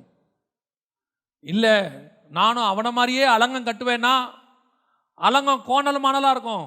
ஏன்னா மேப்பு நெகேமியா கையில் இருக்கு. நமக்கு கர்த்தர் கொடுத்த மேப்பு அவர் கையில் இருக்கு. அவர் சொன்னதை மட்டும்தான் நான் செய்யணும். அது ஊழியமாக இருக்கட்டும், வேலையாக இருக்கட்டும், கர்த்தர் சொன்னால் நான் இங்கே இருப்பேன். இல்லை இதே டேலண்ட்டை யூடியூப்பில் ஏற்றி பாட்டு பாடி வியூஸும் லைக்ஸும் அள்ளி நான் அப்படி போவேன் நீ தீர்மானம் பண்ணா, நீ அந்த பிளான்குள்ளே இல்லாதபடிக்கு கர்த்தர் தூக்கிடுவார். ஏன்னா அவருக்கு தேவை உங்கள் சுயஞானத்தோட செயல்படுற ஆள் இல்லை, அவர் சொல்கிறதுக்கு கீழ்ப்படுகிறதான ஒரு கீழ்ப்படுகிறது உள்ள மனிதன். ஞானம் இல்லாதவனுக்கு கீழ்ப்படிதல் மட்டும் இருந்தால் போதும், அவர் ஞானத்தை கொடுத்துருவார். ஆனால் ஞானம் இருந்து கீழ்ப்படிதல் இல்லை, அது கஷ்டம். அதான் தாவீதுக்கும் சவுலுக்கும் வித்தியாசம். ஆண்டவர்கிட்ட சொல்லுங்க, ஆண்டவரே நான் ஒன்றுமே இல்லைப்பா, நான் படித்த படிப்பு ஒரு 3 வருஷம் டிகிரி அவ்வளோதான், நான் பார்த்த வேலை அனுபவம் ஒரு 10 வருஷம் அனுபவம் அவ்வளோதான், எனக்கு தெரிஞ்சிருக்கிற பைபிள் எவ்வளோ ஒரு 10 வருஷம் ஆகணும், எனக்கு தெரிஞ்சதெல்லாம் நீங்கள் மட்டும்தான்ப்பா, எனக்கு உங்களை தவிர வேறு எதையும் தெரியாத ஆண்டவரே. நான் எப்போவுமே சொல்வேன், தைரியமாக சொல்லுவேன், உண்மையை சொல்லுவேன், எனக்கு இயேசுநாதரை தவிர வேறு எதுவும் தெரியாது. யார் என்ன சொன்னாலும் நான் சொல்லுவேன், எனக்கு இயேசுநாதரை தவிர வேறு எதுவும் தெரியாது. ஏன்னா 25 வருஷத்துக்கு முன்னாடி இது என்ன எங்கே இருந்துச்சுன்னு எனக்கு தெரியும். நான் யாருன்னு எனக்கு தெரியும். எங்கே படுத்திருந்தேன், என்ன பேசிகிட்டு இருந்தேன், எப்படிப்பட்டவனாக இருந்தேன்னு எனக்கு தெரியும். இதை கொண்டாந்து இங்கே நிற்க வச்சிருக்கிறாருன்னா அது கர்த்தருடைய பெரிய கிருபை மட்டுமே. நான் படிப்புனால இங்கே வந்து நிற்கலை, நான் பெரிய ஊழியக்காரங்கிறதுனால இங்கே நிற்கலை. நான் 17 வருஷமாக ஊழியம் பண்ணேன், ஆனால் கர்த்தர் சொன்னதுனால நான் இங்கே நிற்கிறேன். ஒப்பு கொடுப்பீங்களா ஆண்டவருக்கு? நாம் செபிக்க போகிறோம். கர்த்தர் உங்களோடு கூட இடைப்பட்டு இருப்பார். ஆனால் உடைய கரங்களை ஆண்டவருக்கு நேராக உயர்த்தி இருதயத்தை தாழ்த்தி எல்லாத்தையும் ஓரங்கட்டுங்க, மொத்தத்தையும் ஓரங்கட்டுங்க. ஆண்டவரே, நான் ஒன்றுமே இல்லை ஆண்டவரே, எல்லாமே நீங்கள் தான்ப்பா, எல்லாமே நீங்கள் தான்ப்பா. நீங்கள் மட்டும் இல்லாமல் இருந்திருந்தா என் முற்பிதாக்கள் பரிசுத்தவான்கள்லாம் இல்லை ஆண்டவரே. என்னுடைய முற்பிதாக்கள் ஆபிரகாம் ஈசாக்கை போல நீதிமான்கள்லாம் கிடையாது ஆண்டவரே. என் தகப்பனுக்கு தகப்பனும் யாக்கோபையும் ஈசாக்கையும் போல தேவ மனுஷர்கள் இல்லை ஆண்டவரே. ஆனால் என்னுடைய தகப்பனாகிய நீங்கள் நீதிமான் ஆண்டவரே. உங்களால் தான்ப்பா நாங்கள் இங்கே நிற்கிறோம். எங்களுக்கு அடையாளமே நீங்கள் மட்டும்தானேப்பா, எங்களுக்கு அடையாளமே நீங்கள் மட்டும்தானே ஆண்டவரே. வேறு அடையாளமே எங்களுக்கு இல்லையே ஆண்டவரே. நீங்கள் மட்டும் இந்த கழுதையை விட்டு இறங்கிட்டீங்கன்னா இந்த கழுதையை யாருக்குமே தெரியாது ஆண்டவரே. ஒப்பு கொடுப்போமா? அதுதான் உண்மை. எங்கள் சர்வ வல்லமை உள்ள தகப்பனே, எங்கள் மேலே வச்ச பிளானை முடிவு பரியந்தம் ஓடி முடிக்க பவுல் சொல்வது போல விசுவாசத்தை துவக்கினவர் முடிக்கவும் வல்லமை உள்ளவராயிருங்க. நாங்கள் ஓடி முடிக்க எங்களுக்கு கிருபை பாராட்டுங்கப்பா ஆண்டவரே. நடுவில் வரக்கூடிய பார்வோன்கள், நடுவில் வரக்கூடியதான சோதோம் ராஜாக்கள், நடுவில் வரக்கூடிய ஆகார்கள், எங்களுக்கு தோன்றக்கூடியதான தேவாலயம் கட்டுற பிளான்கள் எல்லாத்தையும் நாங்கள் ஓரங்கட்டுறோம் ஆண்டவரே. நீங்கள் என்ன சொல்கிறீங்களோ அதை நாங்கள் செய்கிறோம். ஒவ்வொரு வாட்டி ஒவ்வொரு நிமிஷமும் நீங்கள் என்ன சொல்கிறீங்களோ அதை நான் செய்கிறோம். நீங்கள் தான்ப்பா எங்கள் அடையாளம், நீங்கள் தான் எங்களுக்கு எல்லாமே. நீங்கள் கிருபை தாங்க ஆண்டவரே. முடிவு பரியந்த நாங்கள் ஓடி முடிச்சு உடைய சமூகத்துக்கு வந்து நிற்க கிருபை பாராட்டும். இங்கே நிற்கிற ஒவ்வொருத்தரையும் ஒப்பு கொடுக்குறோம். நோக்கம் இல்லாமல் முகாந்திரம் இல்லாமல் இங்கே கொண்டு வந்திருக்க மாட்டீங்க ஆண்டவரே. கொண்டு வந்திருக்க நிச்சயம் ஒரு முகாந்திரம் உண்டு. அதை செய்து முடிக்க கிருபை பாராட்டும். எங்கள் ஆண்டவர் இயேசுவின் நாமத்தில் ஒப்பு கொடுத்து ஜெபிக்கிறோம் எங்கள் ஜீவனுள்ள நல்ல பிதாவே.